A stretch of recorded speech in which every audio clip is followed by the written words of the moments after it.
everyone. I would like to welcome you to the Committee on Housing and Homelessness Prevention. We will now come to order. A quorum is present. Today we have in front of us a slate of bills about manufactured housing, manufactured homes. And I am really grateful for the authors who are bringing these bills and who've worked with community. Senator Kunesh is here first. She has worked with community for many years on these bills. Manufactured homes are an important part of the housing continuum. And really represent an opportunity for affordable housing that is out of reach for too many, and that we need to protect and make sure that manufactured home communities are able to have safe infrastructure and investments made to support the community and to be fully integrated into the community and with the community. So appreciate the authors who have worked on these bills and all the folks present today to testify and to hear about them. And with that, we'll turn it first to Senator Kunesh for SF 1775. Senator Kunesh, whenever you're ready, go ahead. Thank you so much, Madam Chair, and to the members and those that came here to advocate for these unique communities. I represent District 39, which are the communities of St. Anthony Village, New Brighton, Columbia Heights, Hilltop, Spring Lake Park, and Fridley. Every one of my communities have manufactured home communities in them.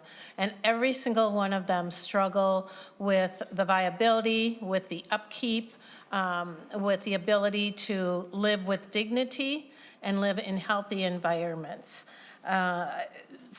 Hilltop, which is a little community within a community, is entirely made up of manufactured home communities. So it's its own municipality, and I'm really, really proud to represent that community in the way that I can, in the best way that I can. So what you have in front of you is a bill that appropriates $30 million across fiscal years 26-27 to the Manufactured Home Park Redevelopment Program, and then increases annually after that. This Manufactured Home Park Redevelopment Program provides grants and loans for the acquisition and improvement of manufactured home parks for improvements related to the infrastructure, including storm shelters and community facilities for down payment assistance up to $10,000 per home, or a buyout assistance of up to $4,000 per home. The manufactured homes is the largest source of affordable housing in Minnesota, and it has not and still is not supported by any governmental funding. There are over 40,000 units that are situated across 87 counties of the state, and they are the ones, these communities are the ones that really and truly provide those low and moderate individuals with a home of their own. And it's especially important to recognize that many or most of these people that live in these communities are on fixed incomes. The failing infrastructure system is one of the biggest threats to these communities, and so the legislature established the MCHR program in 2017 and started receiving those funds in 2020, and it did make a big difference. Co-ops, nonprofits, and privately owned parks are eligible to receive those grants. And this program, as you can see, there's a handout here, has been hugely oversubscribed, 2-to-1, but the budget base is just $1 million a year, which does not meet the need or the demand. In 2024, only 21% of those projects were funded. So this bill, again, is requesting $14 million in additional ongoing base funding. It's been funded before using HIBs, and the my last point is that manufactured homes communities, the preservation costs range between $8,000 and $25,000 per unit until making it the per unit, and it still allows for them to be the most cost-effective state program for our housing opportunities. And so, Madam Chair, I have next to me two testifiers, and maybe we can start with Sam Estes, who is the Housing Program Associate for North Country Cooperative Foundation. Thank you, Senator Kunesh. Welcome to the committee. If you would both just introduce yourself before you present your testimony. Thank you. Good afternoon, Chair Port and members of the committee. My name is Samuel Estes. I serve as Affordable Housing Program Manager at North Country Cooperative Foundation and appreciate the opportunity to testify in support of Senate File 1775 to increase the base appropriation for the Manufactured Home Community Redevelopment Infrastructure Grant Program, also known as MHCR. So most manufactured home parks maintain their own infrastructure, including water, sewer, electrical, and road systems. Many parks were developed decades ago and have not upgraded their infrastructure systems since their founding. These communities suffer from aging and deteriorating infrastructure, threatening the health, safety, and overall quality of life for residents. However, park owners often lack the financial resources to invest in infrastructure upgrades. This is the dilemma that many manufactured home parks face: to make do with outdated and often hazardous infrastructure to keep the costs down, or fund necessary but expensive improvements and pass those costs onto residents in the form of big lot rent increases. The MHCR grant program has been a path out of this dilemma, enabling manufactured home parks to make essential infrastructure improvements without shifting the cost to residents. Through these grants, communities replace outdated systems, address urgent health and safety issues while preserving long-term affordability. At NCF, we support resident-owned manufactured home cooperatives in Minnesota. In the first 5 years of the program, cooperatives in our network have received grants totaling over $20 million. These funds have facilitated infrastructure improvement projects across 11 communities, preserving more than 800 units of affordable housing at an average cost of approximately $25,000 per manufactured home lot. In my role at NCF, I manage infrastructure improvement projects funded by these grants. I work closely with resident board members, engineers, and construction contractors to oversee projects, maintain timelines and budgets, process payments with Minnesota Housing staff, and enable compliance with grant requirements. To date, I've partnered with 10 cooperatives on over 30 major infrastructure projects funded by MHCR.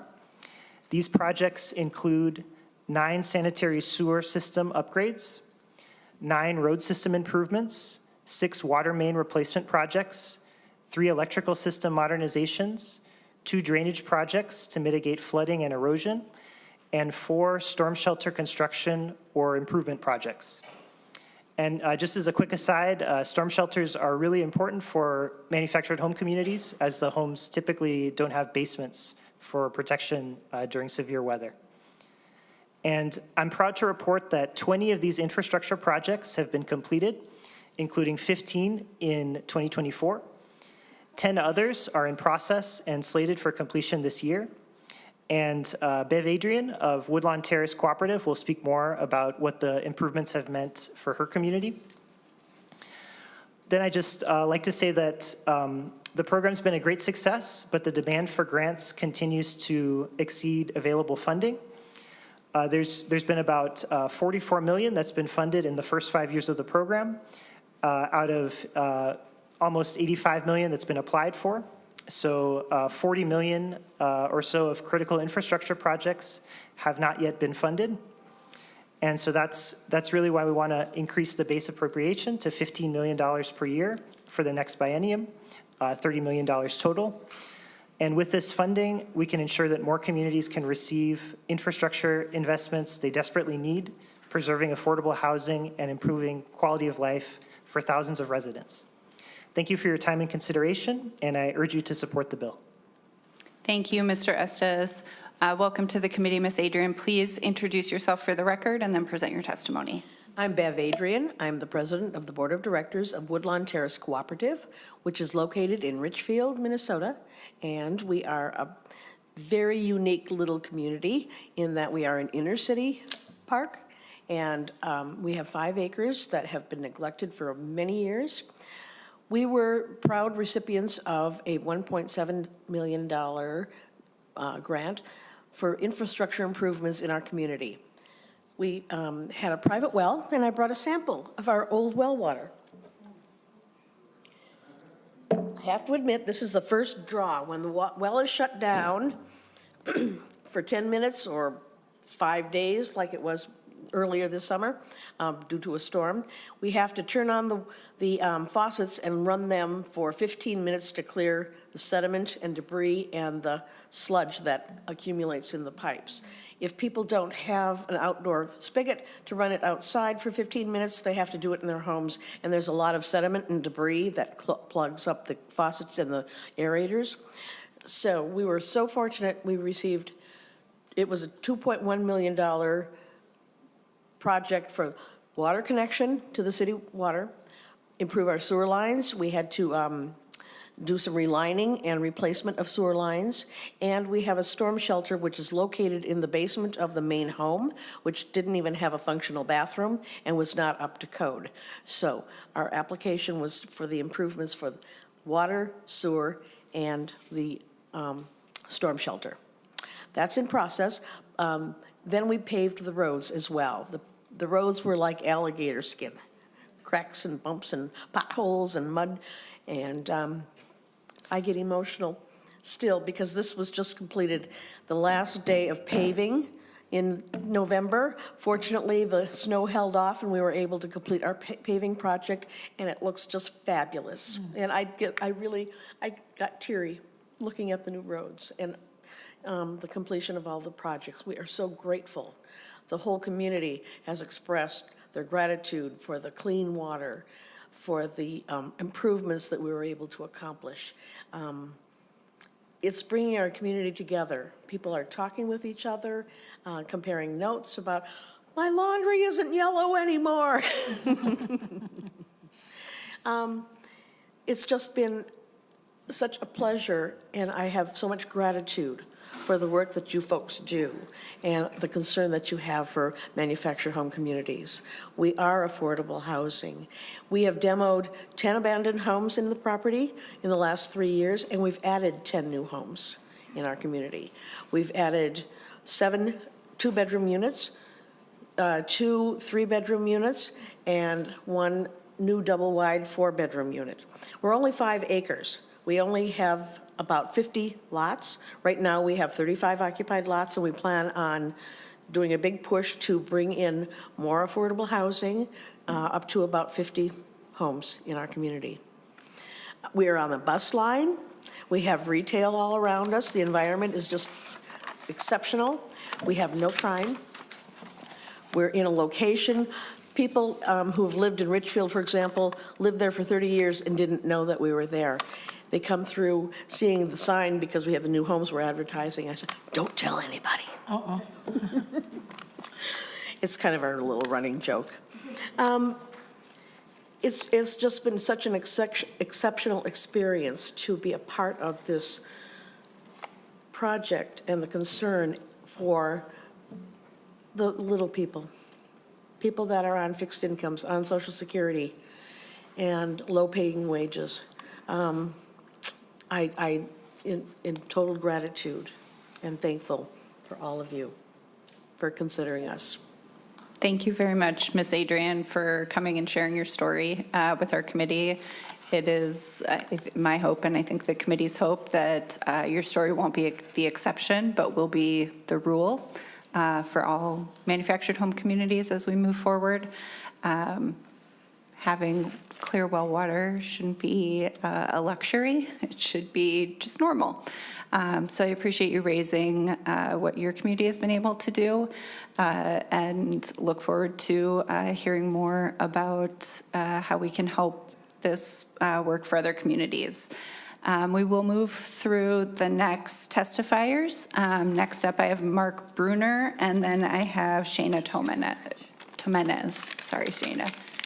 If you would come up to the table and introduce yourselves, and then present your testimony.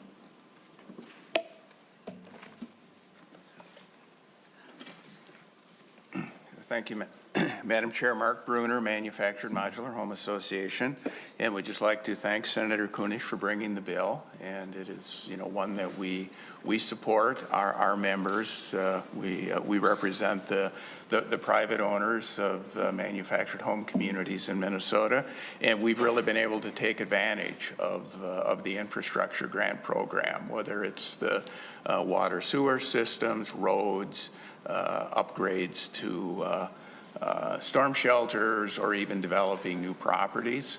The program administered by Minnesota Housing, they've done an excellent job in developing the guidelines and the rules so that someone that accepts grant money will assure that they'll continue operating for, I believe it's like 30 years, the community. So it's not a short-term type investment. So we do support the continuation of the $15 million each of the 2 following years. Thank you. Thank you very much. Shana Timenis.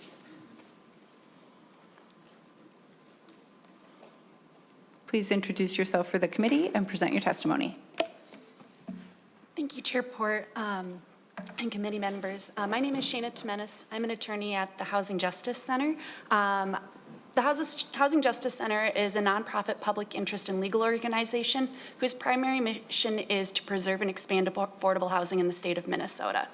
I want to talk to you a little bit about manufactured housing. I'm here for all the bills today, but I'll specifically only talk to 1775 first. I speak to you both as someone whose only area of practice is manufactured housing, so I do manufactured individual cases as well as class action cases, and I also do homeowner education programs. I also speak to you as with personal experience. I've lived in a manufactured home. My husband grew up in a manufactured home community, and I have family members who are currently manufactured homeowners. Manufactured housing is the most affordable path of home ownership in the state of Minnesota. Manufactured home parks provide for thousands of people housing, which includes the disabled, the elderly, low and moderate income Minnesotans. As you heard today, these are proud homeowners. These are people who take care of their property, and this is a wildly oversubscribed program. It's very successful. I can tell you when I go to different communities across the state and we talk about this option, I was like, have you applied for this funding? Did you know the grant opens up? Just the energy that you hear in the room. This is something where it often bridges gaps between park owners and residents when they're having some sort of issue. They can say something like, hey, did you even know this program exists? We can apply for funding. For co-ops, it makes it so that way they don't have to raise their rent at all. I work with different co-ops, and one of them proudly says that because they got this grant, they only had to raise their rent $5 for that year. So this is a great program. Can't say enough about how deeply impactful it is and how this money is used dollar for dollar to better the community for families and individuals. Thank you. Thank you very much. Members, questions, discussion? I will say the path for this bill is to lay it over for possible inclusion in the omnibus bill. So just if folks had questions about that. Senator Putnam. I just have a comment for Ms. Adrian for your testimony, and I want to object to it strenuously. In referring to yourself as little people, that's not cool. You're not little people. You're a human being who deserves dignity and clean water, plain and simple. And also, we're as big as we act, and you acted very big today. So thank you for being here with your testimony. Any other discussion on the bill? Thank you for bringing this forward. Senator Kunesh, it's one of the programs that I think this committee is most proud of, the work that we're able to do. And though it's a difficult budget year, this will definitely be in the discussion. It deserves to be a part of the discussion, so thank you for bringing this bill forward. And 1775 is laid over. Thank you. Next up, we have Senator Putnam taking the stage for the next 4 bills, I think. It's Senator Putnam Day.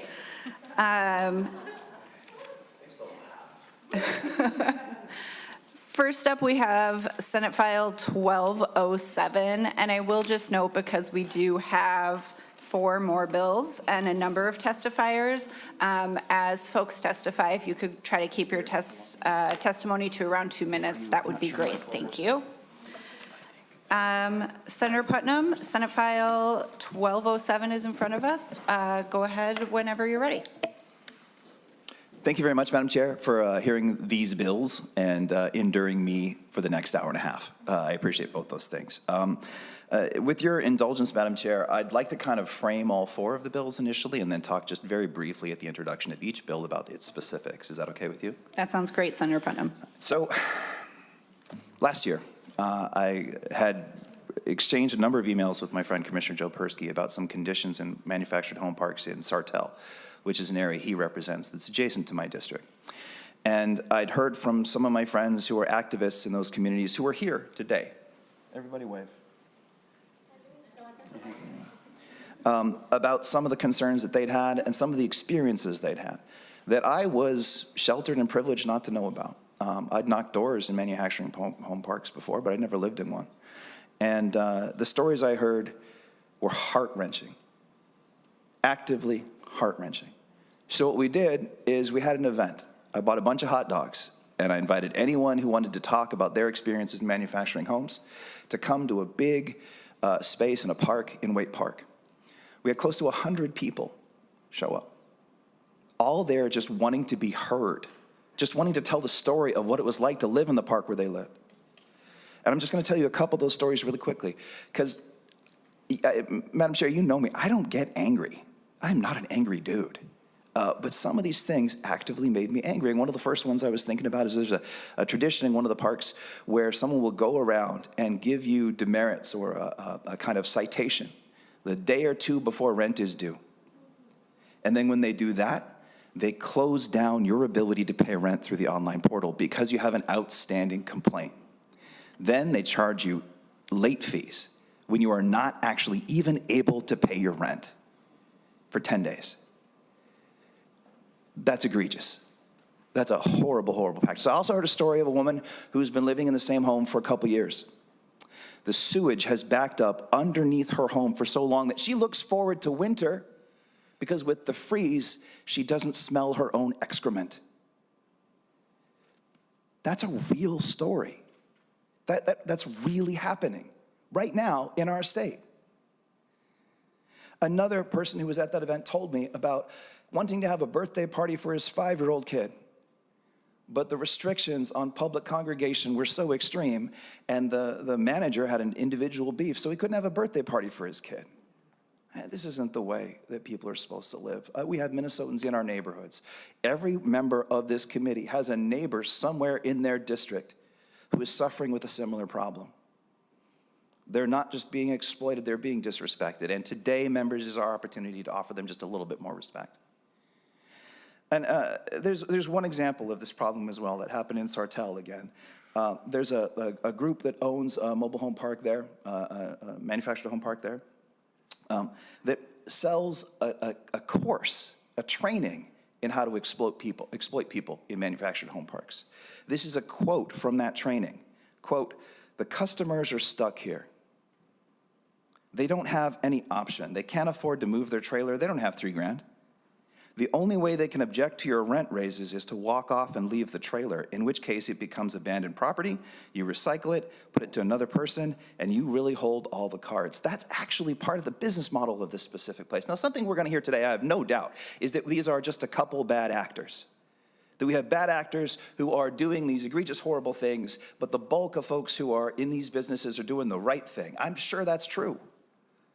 But at the same time, when we think about the extremity or the severity of some of these consequences, these situations that people are living in. And also, I think if we kept thinking about it, we would realize that these bad actors are not in the best interest of good actors either. If you don't plan to raise your rent by 30%, you should not give a damn if someone else can't. The things that we're going to talk about today, these 4 bills that we're going to address today, the bills themselves are workable. We're entering into a conversation. This is our first stop, our first discussion. I'll be candid, this is a new area of policy for me. The details themselves are workable, but the moral imperative is not. We've got to do something to help these folks, and I'm going to make this argument again, to help the industry itself deal with its own bad actors. So, Madam Chair, these bills are intended to communicate and establish a base level of respect for human beings living in these parks. And so we've got a lot of different things to talk about today. But I'm going to reiterate that one more time. The details in this bill, first stop, let's talk them through. Give us new language. We'll work it out. But the principle here is something that we need to address. So with that, Madam Chair, I can turn to the first bill, Senate File 1207. In short, this bill caps late fees for rent manufactured for home park residents to 8% of the total late payment. Current law allows park owners to charge reasonable late fees for rent when included in the rental agreement. However, that standard is undefined, and manufactured home park tenants have reported exorbitant fees imposed for late rent, alongside reports of extreme rent increases and other abusive practices. So late fees are currently tapped at 8% for residential tenants, and while those protections currently apply to manufactured home park residents, in practice, home park residents are often more vulnerable and likely to face abuses. This bill intends to clarify that the 8% cap also applies to manufactured home park residents. That's what's important here. We're just simply sort of extending and clarifying an existing policy that applies to other kinds of housing, and also seeks to provide stronger protections against abusive practices. This simple change will make clear that manufactured housing residents have the same protections against excessive late fees as all other residents in all other kinds of homes across the state. And with that, Madam Chair, we'd like to turn to testifiers. Thank you, Senator Putnam. First, we'll hear from Commissioner Persky. Thank you for coming to our committee. Please introduce yourself for the record and present your testimony. Okay, thank you, Senator Port. My name is Joe Persky, Stearns County Commissioner. And first of all, I want to say Senator Putnam had set the table with some real live testimony about what he heard. And when we had that meeting last summer in Way Park, it dramatized what was actually taking place and how we wanted these folks to get their story to be heard, because it's been quite some time for them to get it here and actually allow them to say what needs to be said. And many of those faces are here today, but many of those faces that I know are back in Sartell, but they wanted me to speak for them. I'm presently the county commissioner in Stearns County, but before that I was the mayor of Sartell, and before that I was on the council. So as I did my elections, as many of you folks have did, I've door knocked every door in these mobile home parks over the last 20 years. And I know these people, and I can testify that they just want to live their lives and be happy. But the conditions they live under is not so satisfying. I can go back and tell you the story of myself. Back in the 70s, my wife and I were married. We had a chance to go to Upper Onamia and Isle and become teachers. The only housing we had was a mobile home, so we bought a mobile home. Our rent was $55 a month. Okay.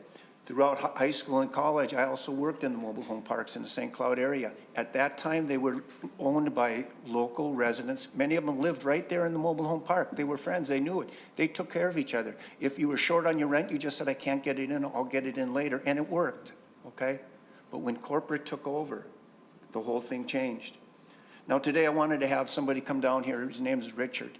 But Richard's health is failing, so he couldn't come down, and I'd like to tell his story. In fact, he called me over the phone on the way down here and gave me some of the details about that. Because what was for Richard 33 years ago when he bought his home was affordable, but today it's not affordable. And what has happened is he moved in with a rent at about $100, and that at that time was very affordable for him. But again, since corporate came into it and took away that local ownership, things just continue to evolve, higher and higher prices. And the concern for the residents was just not there. As the senator mentioned, some of the horror stories. As I was mayor in Sartell, they had a storm shelter there. We said, you got to get that storm shelter in order. It's got a broken door. There's no plumbing. Okay, fine. Well, they put a door on it, but the door was locked. They never fixed the plumbing. It took it 5 years of trying to convince them to make that storm shelter inhabitable. The broken sewage. There are a number of those mobiles in that park that, again, the people are sitting on the sewage. And it took litigation to get that to change. Otherwise, they just pass it on time and time again, not listening. One of the problems we have is enforcement of these rules, and that hopefully we can get some more teeth into it. The other thing is what they've done is gone to charging for water. Typically in the past, you had your rent, and that rent included your water, your sewer, and your garbage. Now, in order to escalate these prices to the homeowners, what they've done is they've tacked them on. You pay additional for water, you pay additional for sewer, you pay additional for the garbage. One lady in Sartell was paid over $1,000. Well, she didn't pay. She was billed for over $1,000 for her water for 1 month. Because she was on automatic pay and not able to write the check or bring cash, she was billed that. And unfortunately, she suffered a nervous breakdown because she didn't know what to do. Again, fighting corporate was impossible for her. Richard, I'll tell you, he wanted to come down, but he can't. He's a Vietnam vet. He doesn't drive anymore. He's failing his health. But when he called me today on the phone, he said, I want you to let him know about my rent. His rent now is over $650 a month. His Social Security is less than $1,200. So half of his income, or more than half of his income, is just to have his mobile home on that property. Okay? He also would like to have internet. He'd like to have TV. He'd like to have heating and gas and electric. He'd like to pay some insurance, and he might even want to eat. And so that is very evident that what has been at one time affordable housing has now become unaffordable. And so, again, I want to applaud Senator Putnam for what he brings to the table today. I want to applaud him for all the issues that we've laid out here, because these are people that I know personally. One short little story. I also had my summers free as a teacher, 35 years. Was one of the local garbage haulers. Wanted to have Tuesdays off. So he said, Persky, will you run the garbage pickup? I said, sure. And that was in the mobile home parks. I got to know those people, said, hey, Persky. But it was confusing. Why is their teacher picking up the garbage? But I'll tell you what, I got to know those people. And those are faces just like your neighbors. And that's why I'm here to testify. Thank you. Thank you very much, Commissioner. Next up, we have Rosalinda Moreno. Ms. Moreno.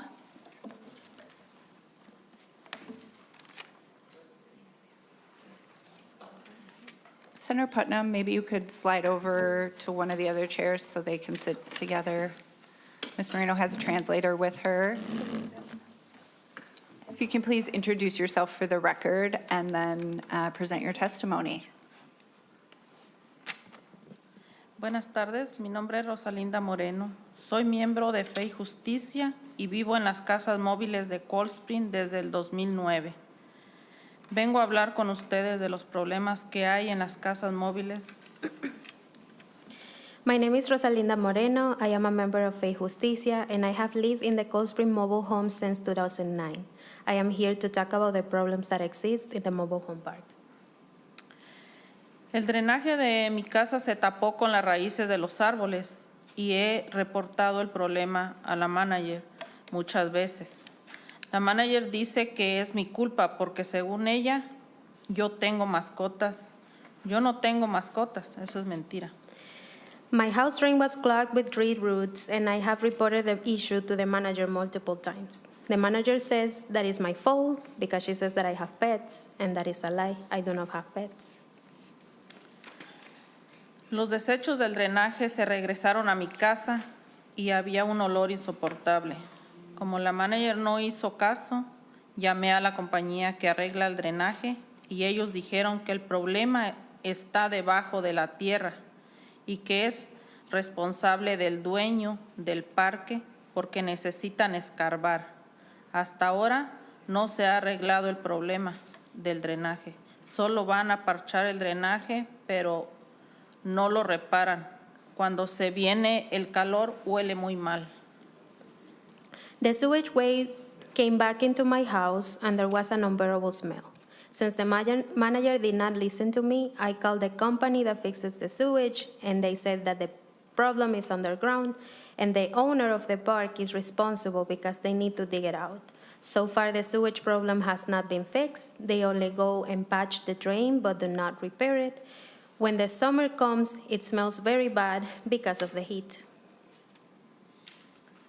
Los medidores nuevos del agua que instalaron dentro de nuestras casas móviles dañaron mi piso, la tubería y la insolación. El bill del agua sale muy caro, aunque no se la pase uno en casa, porque trabajamos todo el día. The new water meters that were installed inside of our mobile homes damaged my floor, the pipes, and the isolation. The water bill is very expensive, even when we do not spend time at home because we work all day.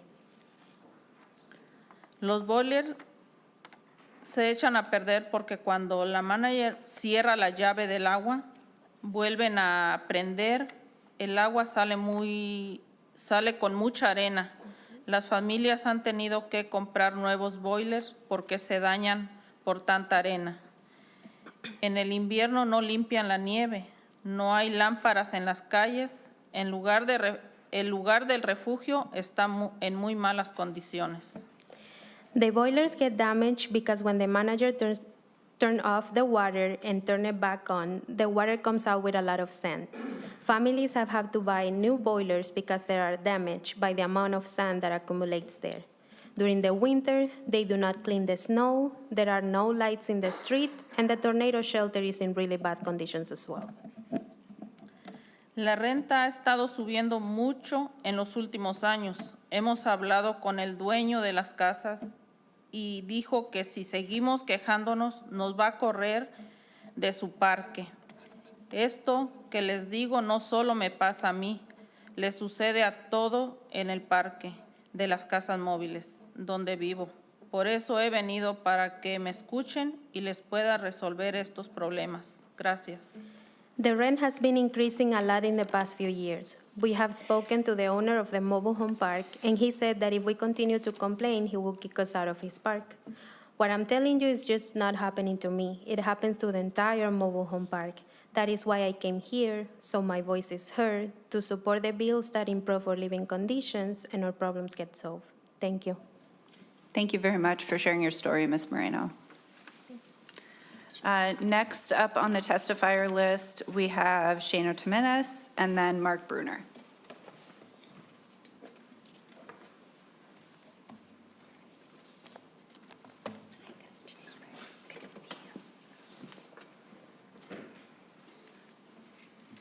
Hi, good afternoon again.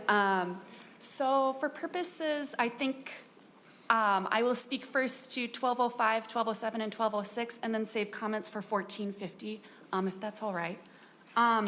So to kind of back it up, about 90% of manufactured home owners actually own their home, but rent the dirt their home sits on, right? So that's called lot rent. I use that word a lot, so I always want to start there.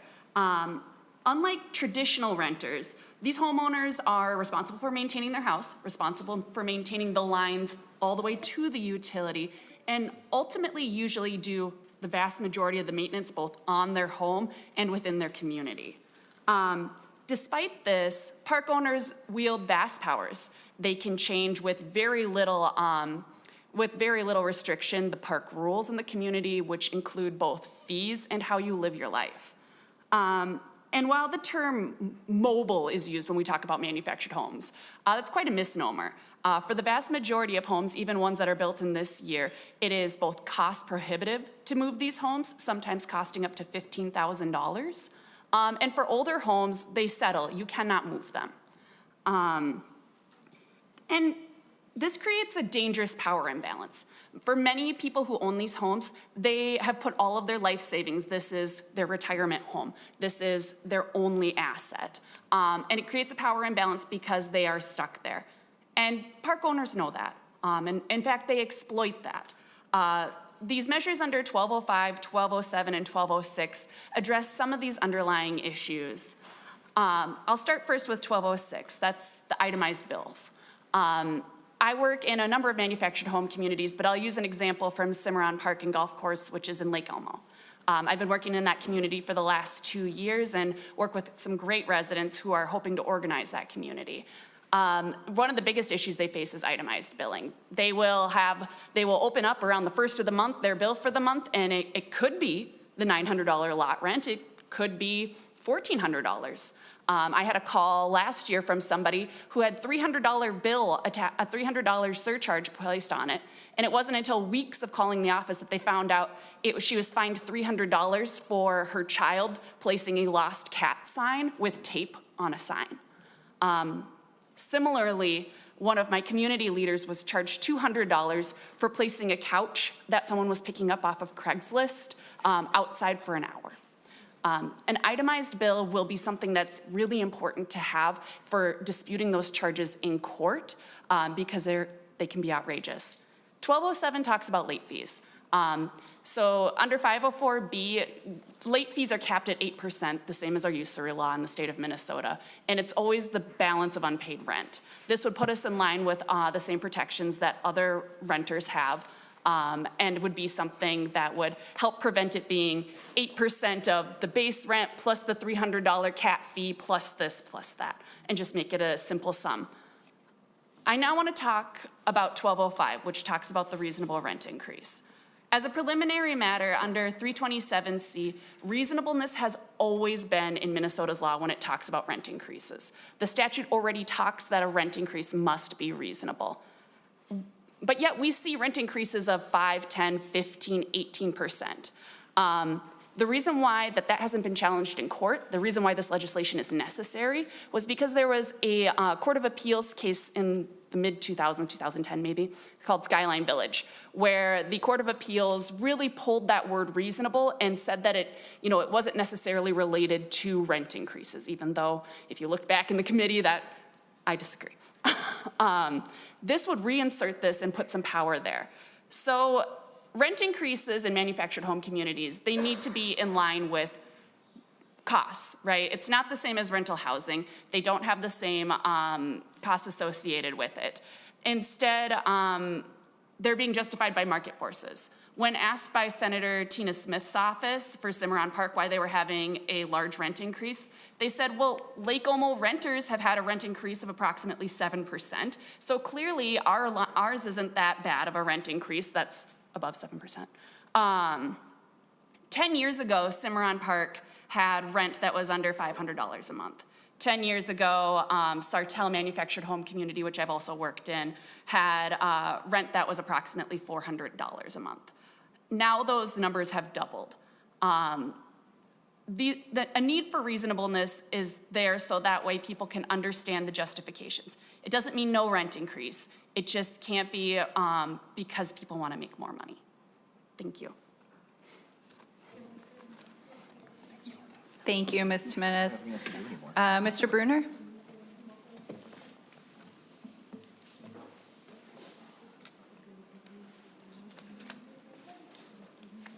Please reintroduce yourself to the committee and present your testimony. Thank you, Madam Chair. Mark Bruner, Manufactured Modular Home Association of Minnesota.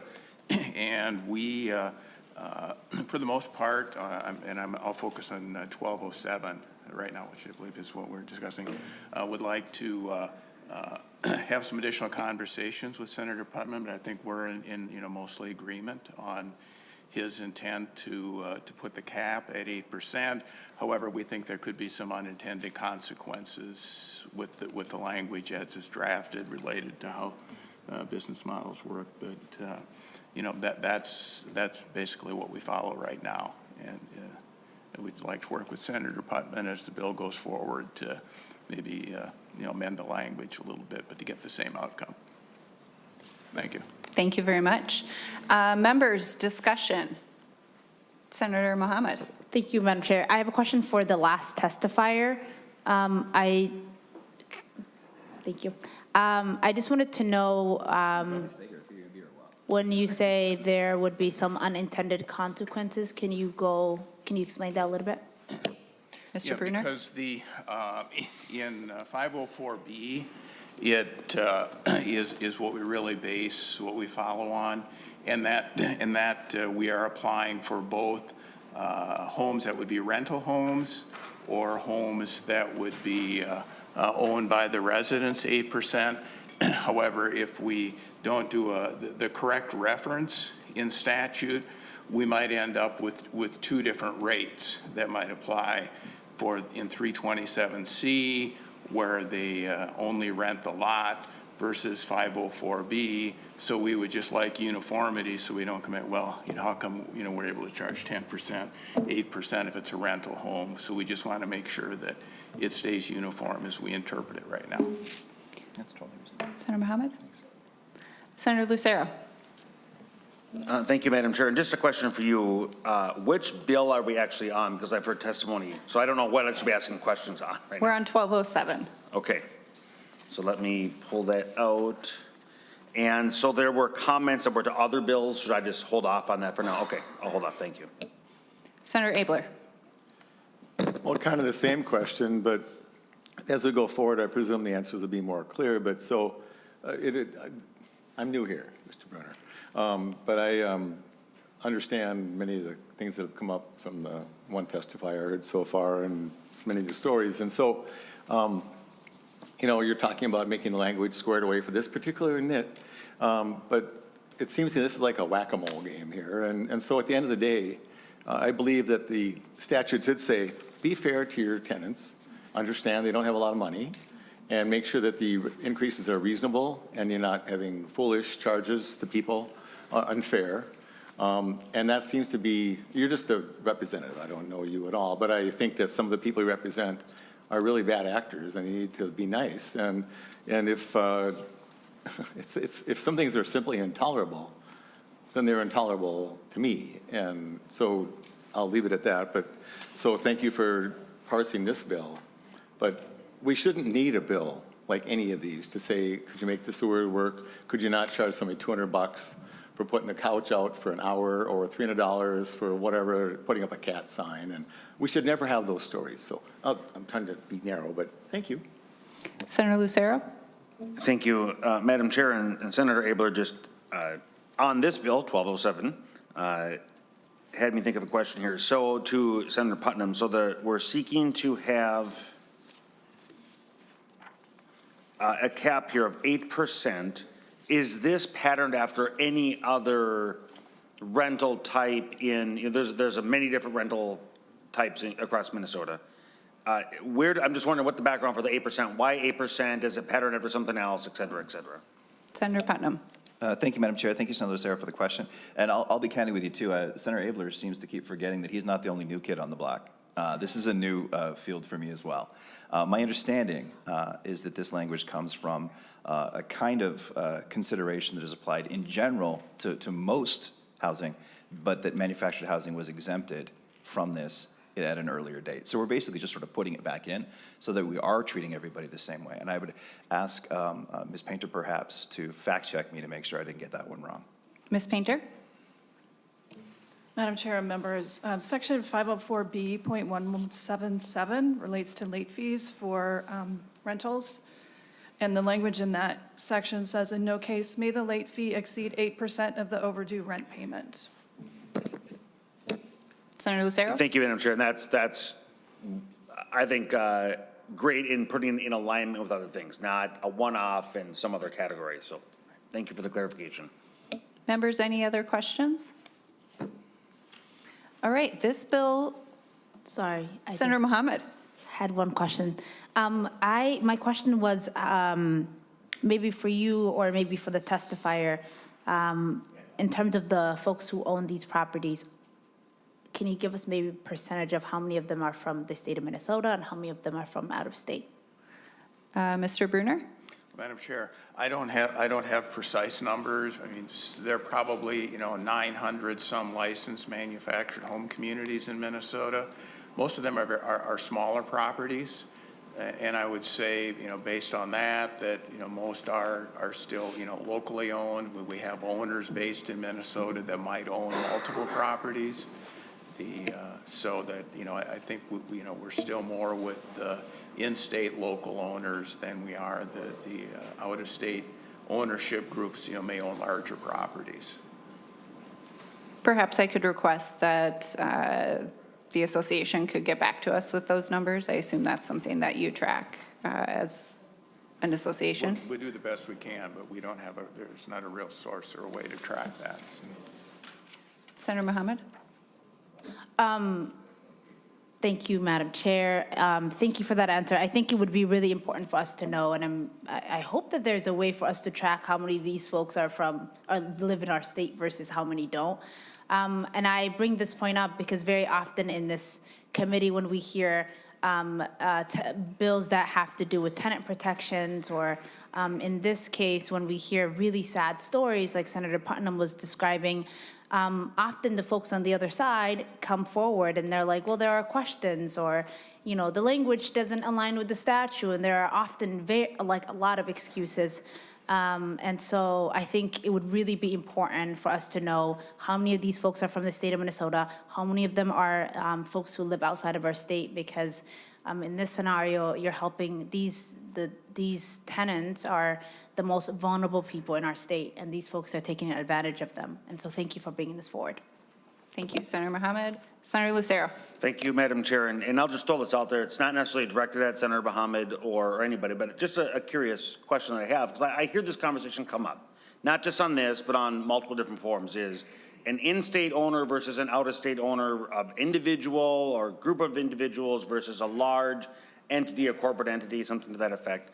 And again, this is a question that doesn't need to be answered now, but just something to think about is, why, when does it matter and why does it matter? Where do we draw that line?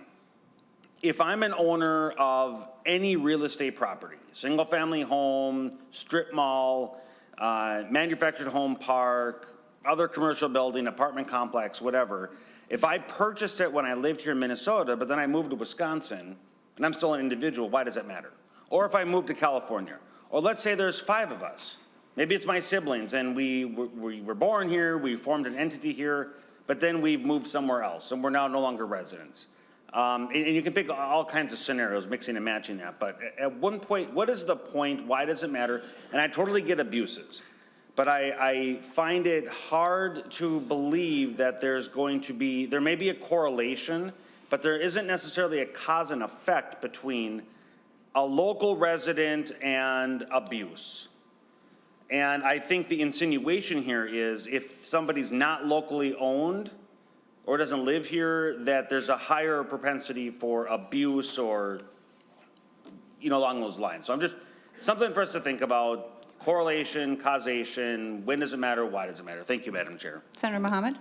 Maybe I can respond to that a little bit, Senator Lucero. That's a really good question. I think it matters because very often, if you take a look at anywhere in our state, the tenants that do come forward and have issues with their property owners, those owners rarely live in our state. And I've seen that happen time and time again. And I think last session when we were hearing a bill I think most people in this committee support and want to bring forward, it was the zoning issue.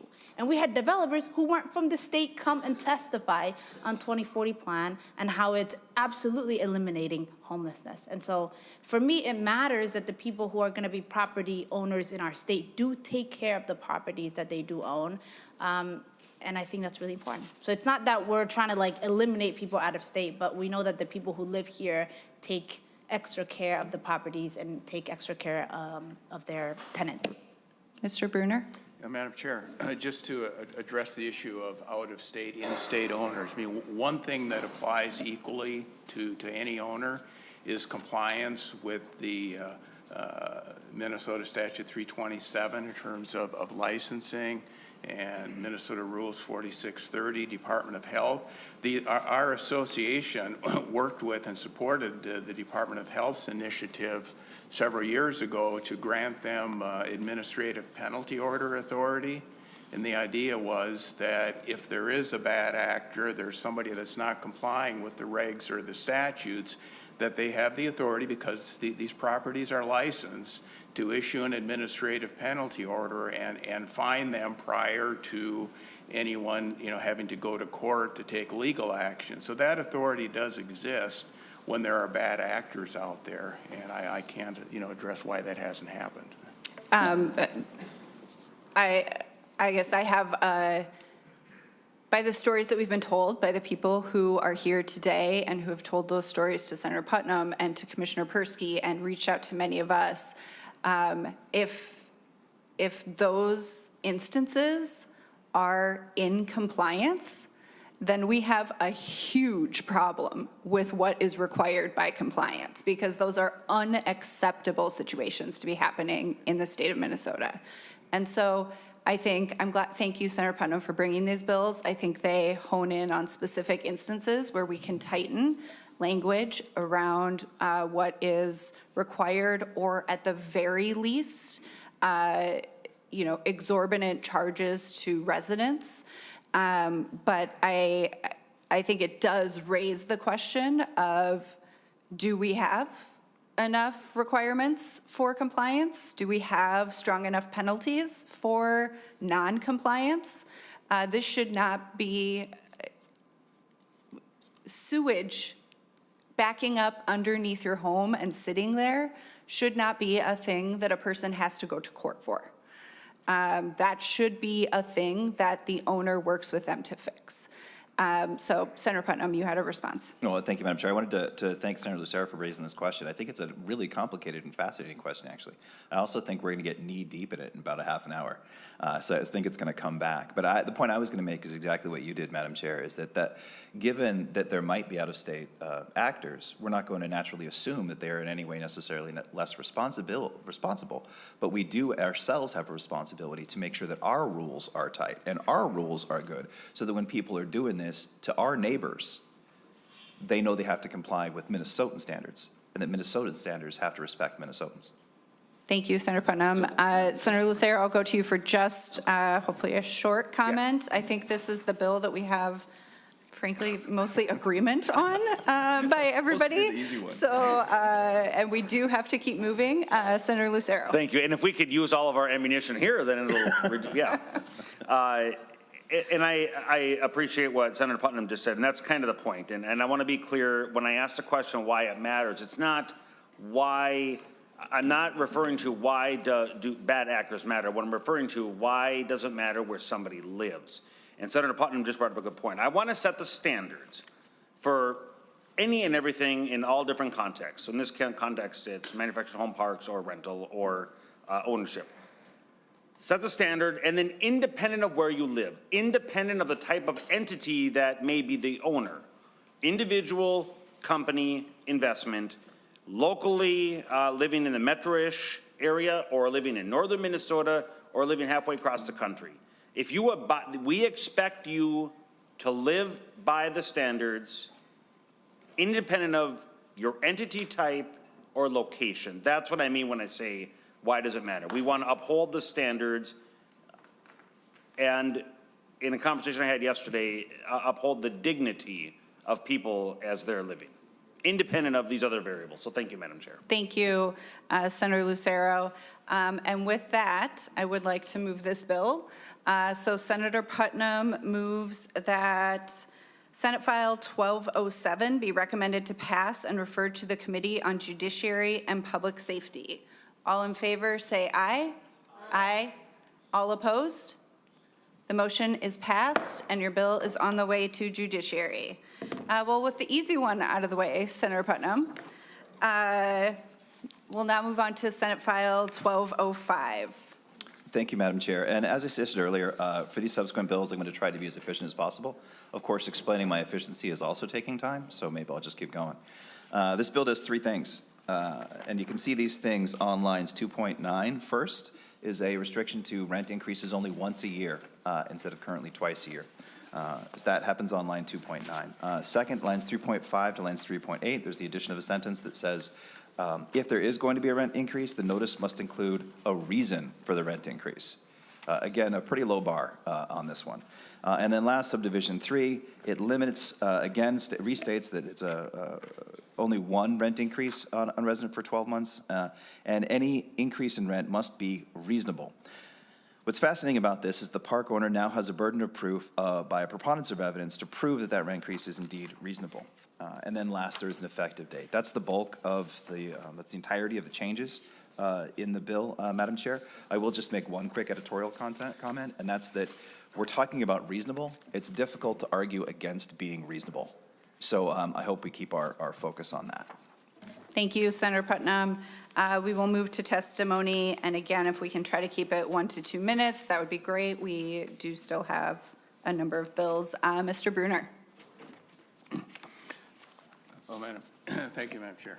The concerns we have with the bill, would relate to having, why would you have to explain why you are raising your rents? What is the reason for the increase? I don't know of any other property type or any other product if there's an increase in the price or the rent, why you'd have to provide that information. The reasonableness isn't defined. What would be reasonable? Again, it's more of a justification of why you're increasing your rents, and that is essentially a form of rent control, which we would not support. The allowing a one increase instead of two, my understanding is that the reason for allowing the two rent increases is so that a property owner could divide up and maybe, if you're going to do a $50 a month increase over the course of a year, you might implement half at the beginning of the year and the second half. So that would allow you the ability to sort of spread that out instead of just the hit at once. And that's actually how it works with personal property taxes. And that was something brought to the county associations a few years ago as a way to help spread out the cost of paying personal property taxes on a manufactured home. So it isn't just, a hit at once. So that would be our concern there. Thank you. Our next testifier is Dave Check.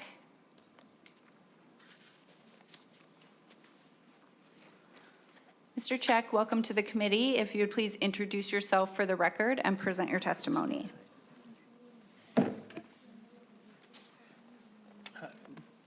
Good morning. My name is Dave Zeck. You're good. Thank you. Thank you for the opportunity. I'm a community owner. I'm a sole proprietor. Our property was built by our family 50 years ago when we sued the city of Blaine at the state Supreme Court to get a permit to build it. Not a fan of this. Do I personally usually try to give some context to residents when we address rent issues? Sure. 50 years experience, to be honest with you, most of them don't care. I'm not saying people don't. They don't like it if it goes up. That's their perspective. I can't change that. We try to do what we can. We have nice communities. I'm assuming we're going to hear a lot about rent in the foreseeable future. Some of the testimony I heard trying to be put in perspective, somebody says 30 years ago my rent was 100 and now it's 600. It was reasonable then, to be honest with you. It's still probably reasonable, affordable today. In 30 years, I'm not sure doing CPI. I don't get to live by CPI. Like, it's something people that are concerned about rent seem to throw around.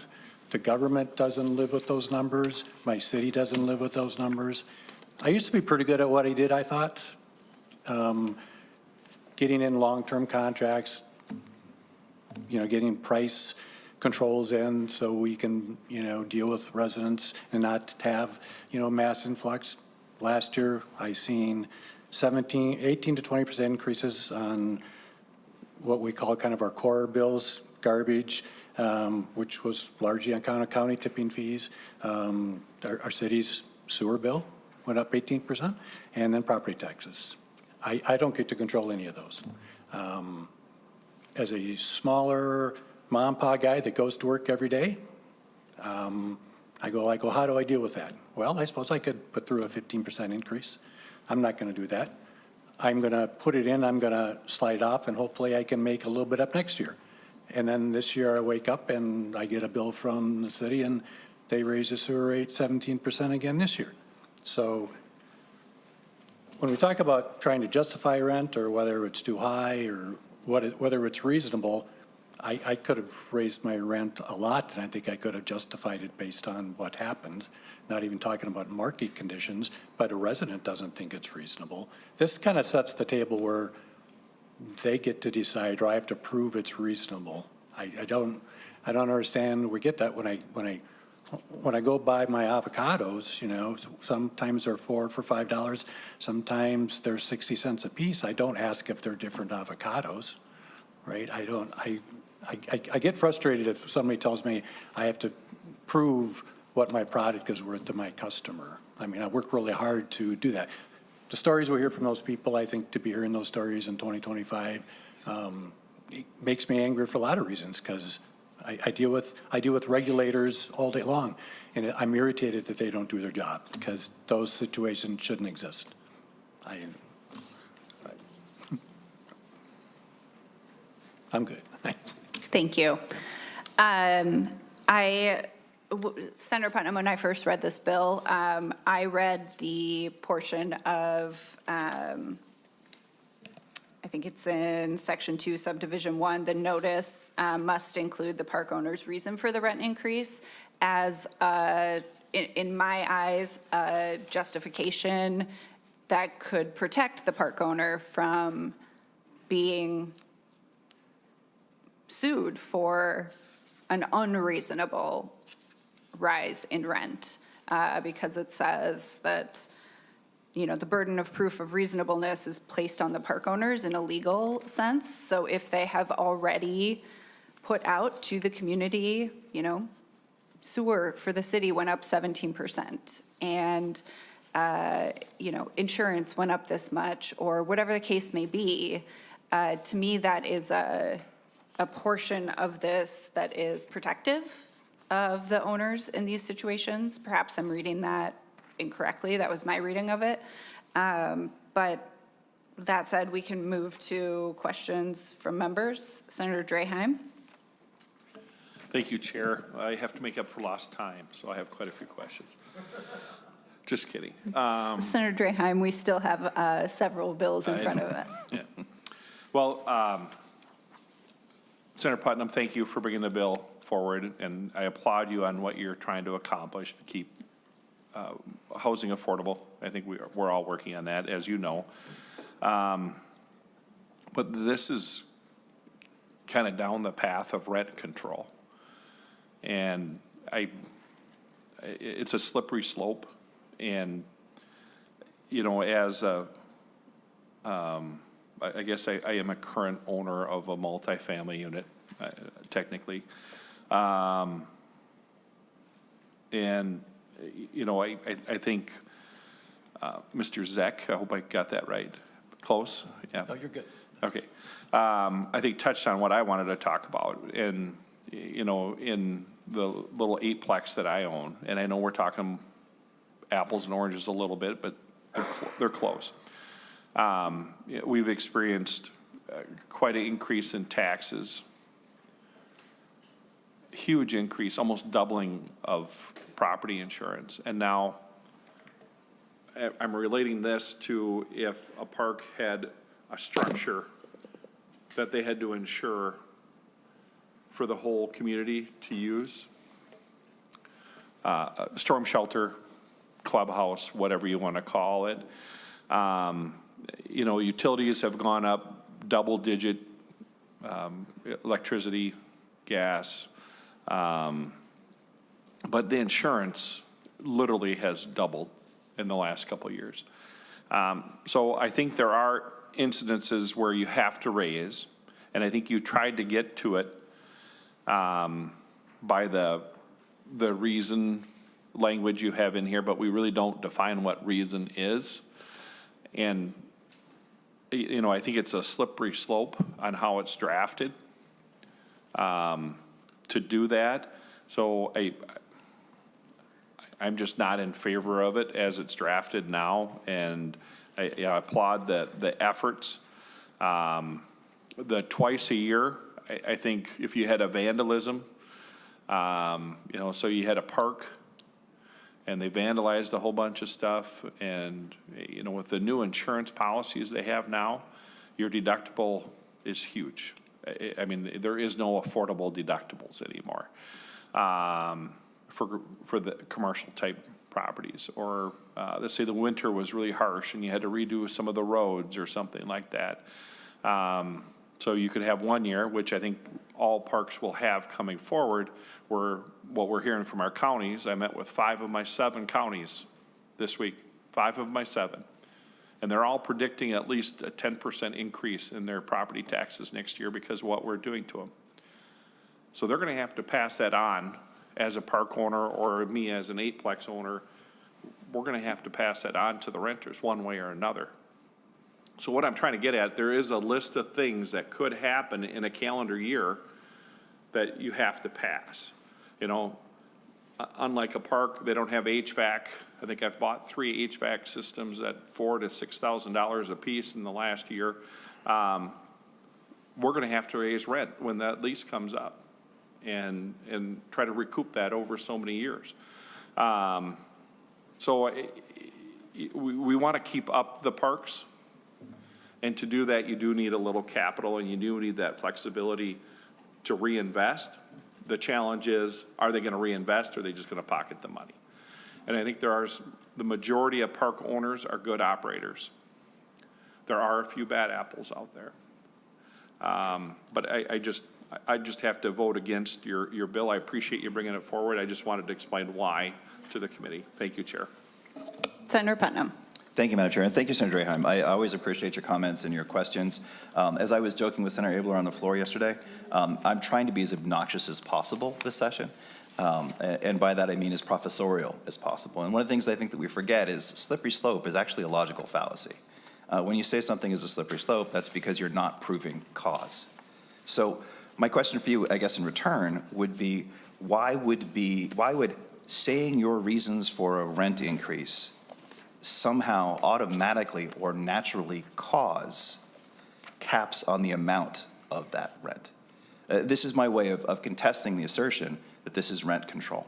And the second thing I'd like to point out is that what's fascinating about the conversation we just had is that everybody gave reasons for why the rent should have to go up. And I struggle to see why that's a challenge. I think that if I were living in a home like this, and my new friend Dave were to say, look, I had to raise your rent because this happened, because this happened, because this happened, I think that also helps build trust and community in that space. So that's part of what I like about this, is it requires that degree of explanation. So that would be my response. Again, thank you for your question, Senator Draheim. Senator Draheim. Thank you, and thanks for the statements. I guess on the examples, I was trying to use them as cases of when I would have to raise rent. And in this case, it's lot rent rather than a signed lease, which is what I have. So we only have at the end of that lease period to adjust ours. In current statute, they have 2 times a year. And so there are multiple reasons that might happen at different times along the year on a very tight budget. And that's why we have spent a lot of time and energy looking at this most affordable type of ownership of homes to try to bring it back and have programs available so park owners can reinvest in their parks to bring up some of the parks that have been neglected. Reasons we can argue about back and forth, whatnot. But you do need a little extra sometimes to pay for things. And all I'm pointing out is, taxes ahead of time. Usually utilities, you really don't. It might be in the news, but you don't get a notice saying, hey, we're going to raise your electric up 20% or gas up 20%. Insurance, you get a notice once a year. So what is the timing of that? You have no control over that. So, that's my point about the once a year part, is that insurance might go up in November and your tax notice would have been a different time or vice versa. So that's kind of where I was going with that. And then my fear on the slippery slope comment, and I appreciate your feedback on that, is we have no definition of what reasonable is. And my fear is next year, Senator Port will be looking for something to do, and she'll say, we should define reasonable and put in a whole list of reasons.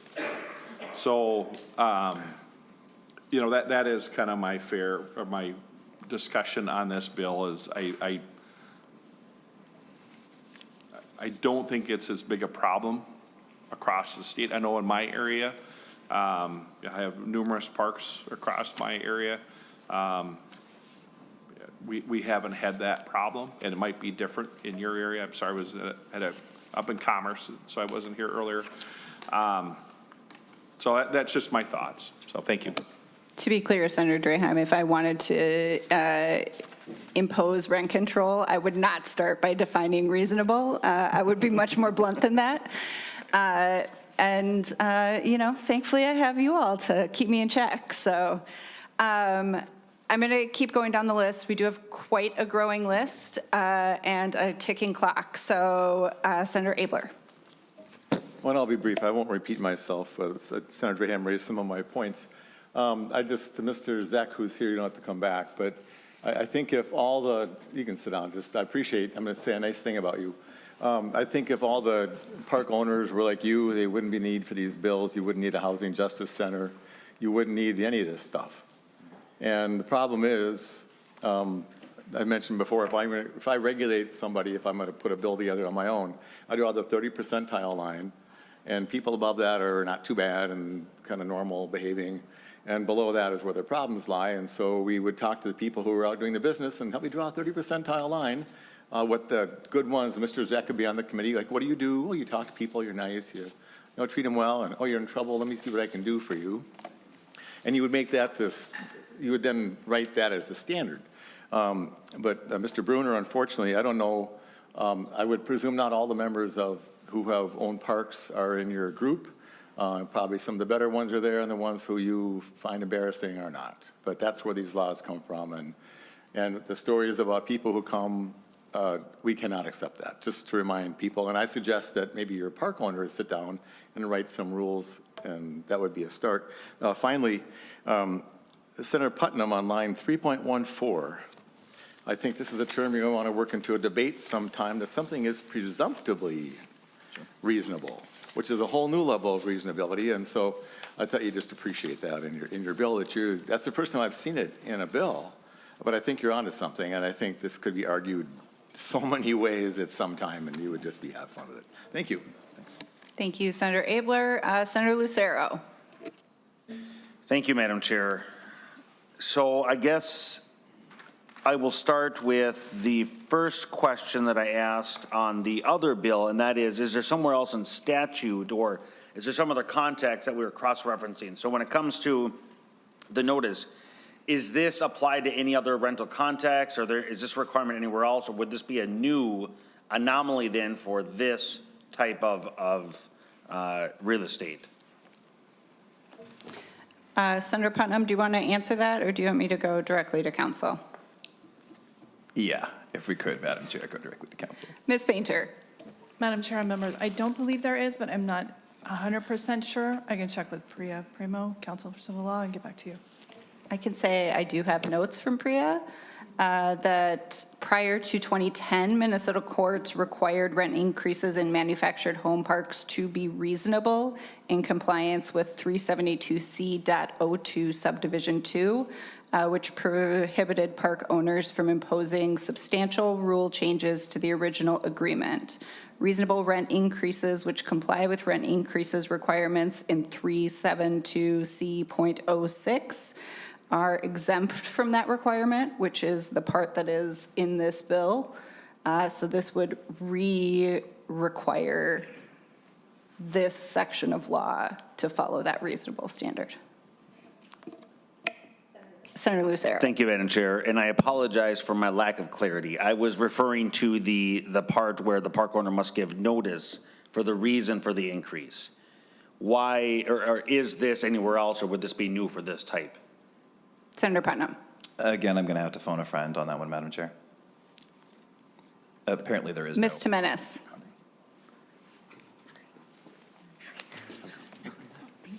Thank you, Chair Port. So for any rent increase under 327C, the park owner has to give 60 days notice. So regardless, under Minnesota law, they have to give that 60-day notice. So this would require them to, in that 60-day notice, give the reason. And I will also remark that this is going to judiciary, where I'm certain this will get a thorough discussion. Senator Lucero, follow up? Thank you, Madam Chair. And so what I'm ascertaining from this is that this does not appear anywhere else. There's not a justification requirement anywhere else. And so that causes me concern. Because to have to justify your product, and we heard from one of the testifiers, we don't do that anywhere else. And it creates, in one of my ongoing concerns with some of the bills that changed in the last 2 years, it's creating friction points. Because if the person that is receiving the notice doesn't agree, Well, now it creates this contention. It has this adversarial, and I'm concerned about that. It continues to add to the relationships that I know that owners want to have with their residents or their tenants. The next question I would have is,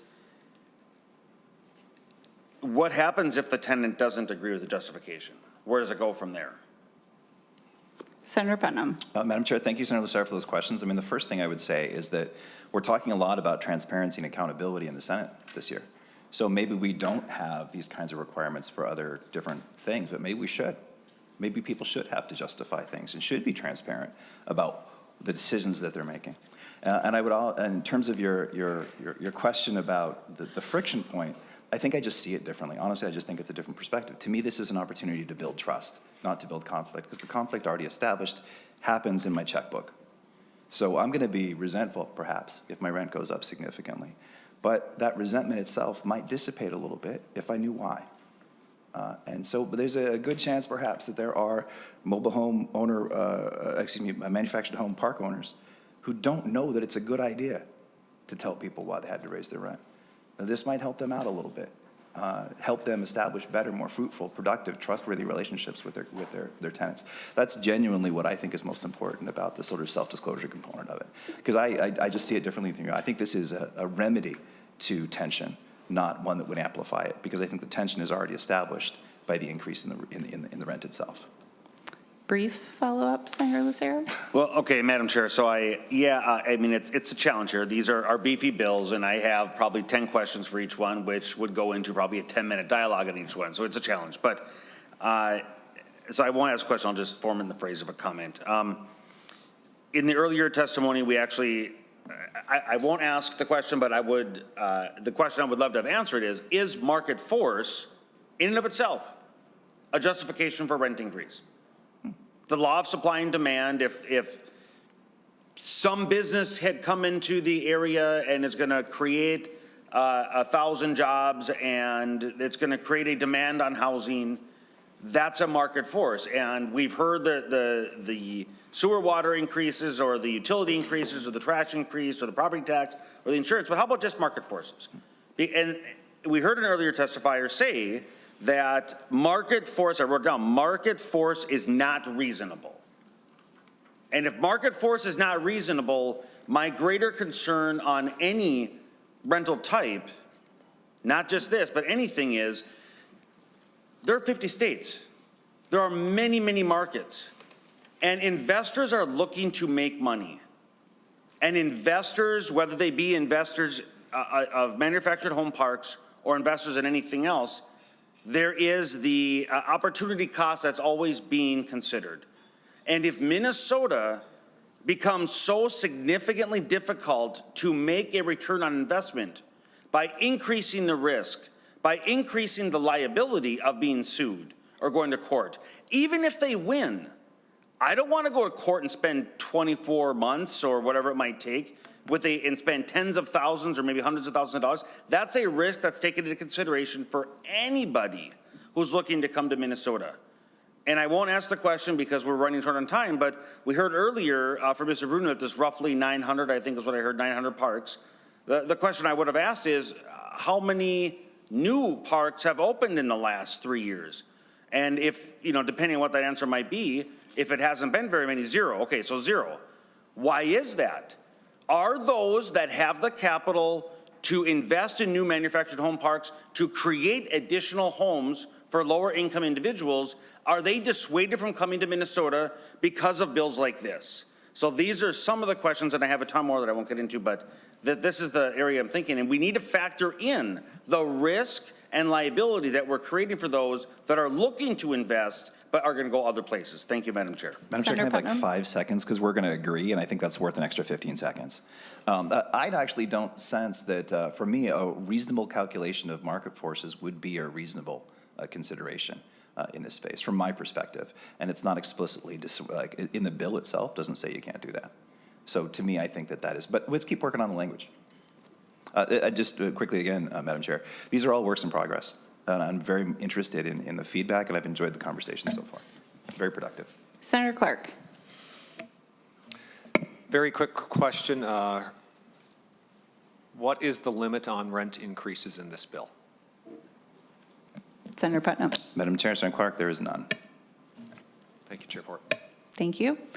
Any final questions on this bill before we send it to what I'm sure will be a delightful conversation in judiciary? Senator Draheim. I would move that we send this without recommendation, because I personally don't think it's ready for prime time, and that's kind of a happy medium. Madam Chair, Senator Graham, I was hoping you were offering to actually carry it to judiciary for me. I'm a little bit disappointed. I'm not sure you'll get a volunteer for that, Senator Putnam. Yes, Senator Draheim, we can move this one through without recommendation. And let's then, Senator Putnam moves that Senate File 1205 be recommended to be not recommended. Just move to judiciary, re-refer to the Committee on Judiciary and Public Safety. All in favor, say aye. Aye. Opposed? The motion prevails. The bill is on its way to judiciary. And Senator Putnam, we now move to 1450.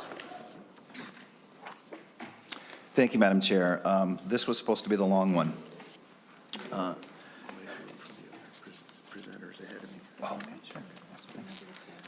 First, though, Madam Chair, I do have a delete everything amendment.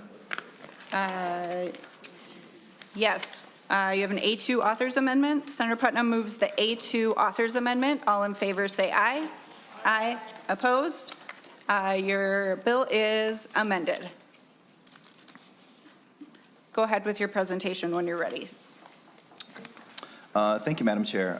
There are about, we think, 131 manufactured home parks that have been purchased by out-of-state private equity, out-of-state companies since 2015. Of those, a good chance that 35 of them are private equity firms. These represent 6,598 home sites. Private equity firms, as defined in the bill, are not local owners of parks or an LLC. These are exclusively companies that I think operationally have a different definition of their activity, because their activity is not to house people, it is to sell a commodity. These are temporary purchases intended for immediate or as efficient as possible, breaking down and selling them to someone else. They are not in the business of providing housing. They're in the business of selling a commodity. So there's an operational definition difference between private equity firms and some of the other owners that we've talked about before. What happens when we have some of these out-of-state companies purchase our manufactured home parks is something that happens like in Stewartville. In Stewartville, Southern Hills Manufactured Home Park residents had an increase in the base rate for new rentals of 74% in 2024, $514 to $895 in 1 year because of a transfer to a private equity firm. That park is owned by Haven Park Communities, a national corporation based in Utah. They also indicated that the shift will likely be followed by an additional 10% increase after that increase the subsequent year. This bill establishes several new restrictions on manufactured home park owners related to park purchasing by private equity companies. Now, I'll just talk through the bill very quickly. Private equity companies which purchase or take control of a home park are prohibited from undertaking several activities, including stripping assets from the park or undermining a park's infrastructure, engaging in self-dealing, failing to maintain or improve park infrastructure which is in disrepair, including water infrastructure, which again is something we would expect everyone would be able to do, and we could hopefully expect from anyone who owns one of these parks, but it's not happening. Increasing annual rents by any more than the CPI increase for the previous year unless they have a commensurate increase in costs. That part of it's very important, unless there is a commensurate increase in costs. Taking actions which result in adverse impacts on the health, safety, and well-being of residents, reducing the quality of services or amendments provided to residents, violating any existing provisions of 327B or 327C. Violations of these requirements violate the Consumer Fraud Act, which under current civil law is enforced by the Attorney General, who may investigate violations and sue for injunctive relief or civil penalties up to $25,000. Those are the changes that are in the bill, Madam Chair. I'm sorry I went through them very quickly, but it's in our best interest that we do. Appreciate that. We will move to testimony. We are going to have a 2-minute timer on these because we still have 2 bills to go through. and want to make sure that we have time for some member discussion. Ms. Jimenez, please introduce yourself and present your testimony.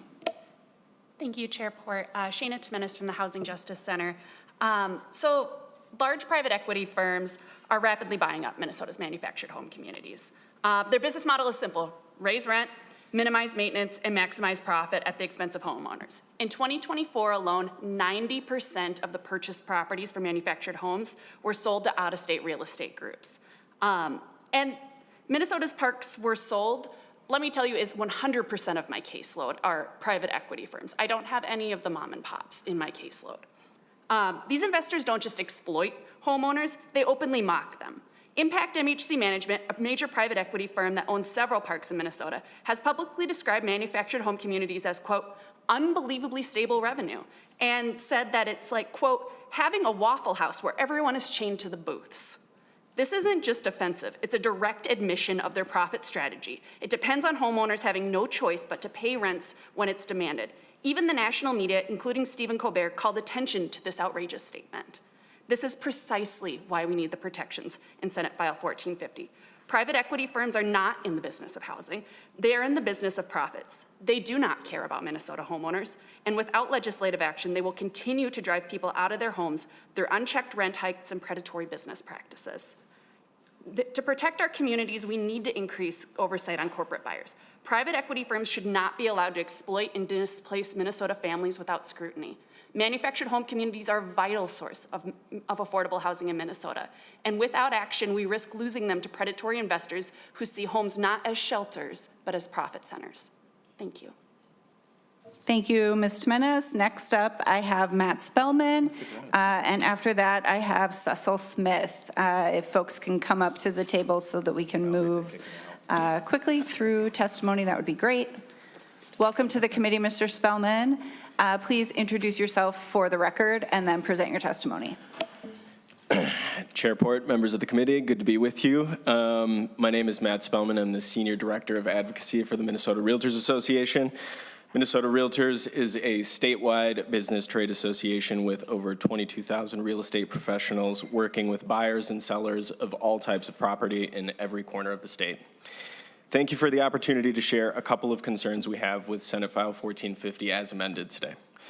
I want to first thank Senator Putnam for taking the time to meet with us earlier this week. We had a great conversation, and fun fact about him, he wrote a book, which he is right, I'm probably not going to read.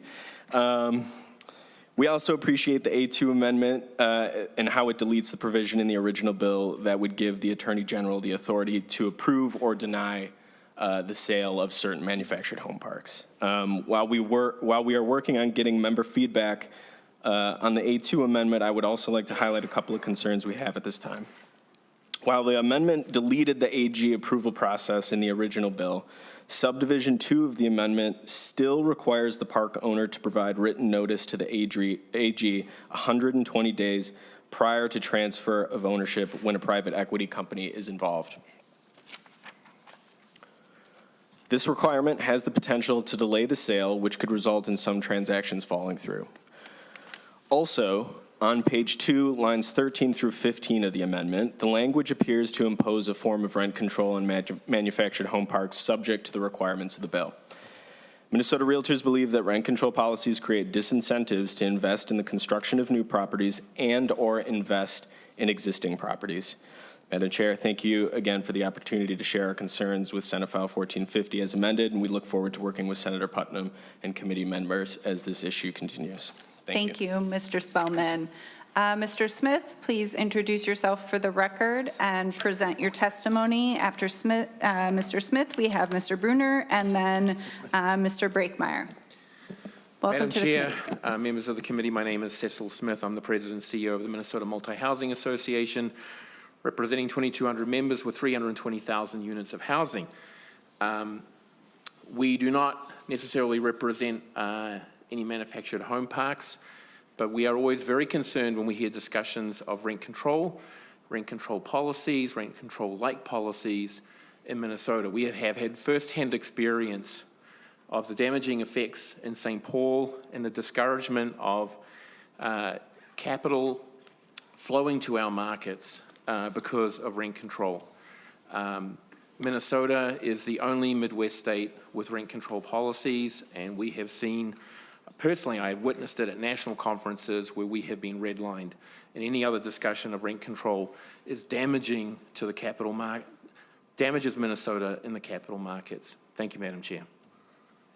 Thank you, Mr. Smith. Mr. Bruner? And Mr. Breakmeyer, if you could make your way to the front as well. Mr. Bruner, please reintroduce yourself and present your testimony. Thank you, Madam Chair. Mark Bruner, Manufactured Modular Home Association of Minnesota. And my testimony is to the A2 as well.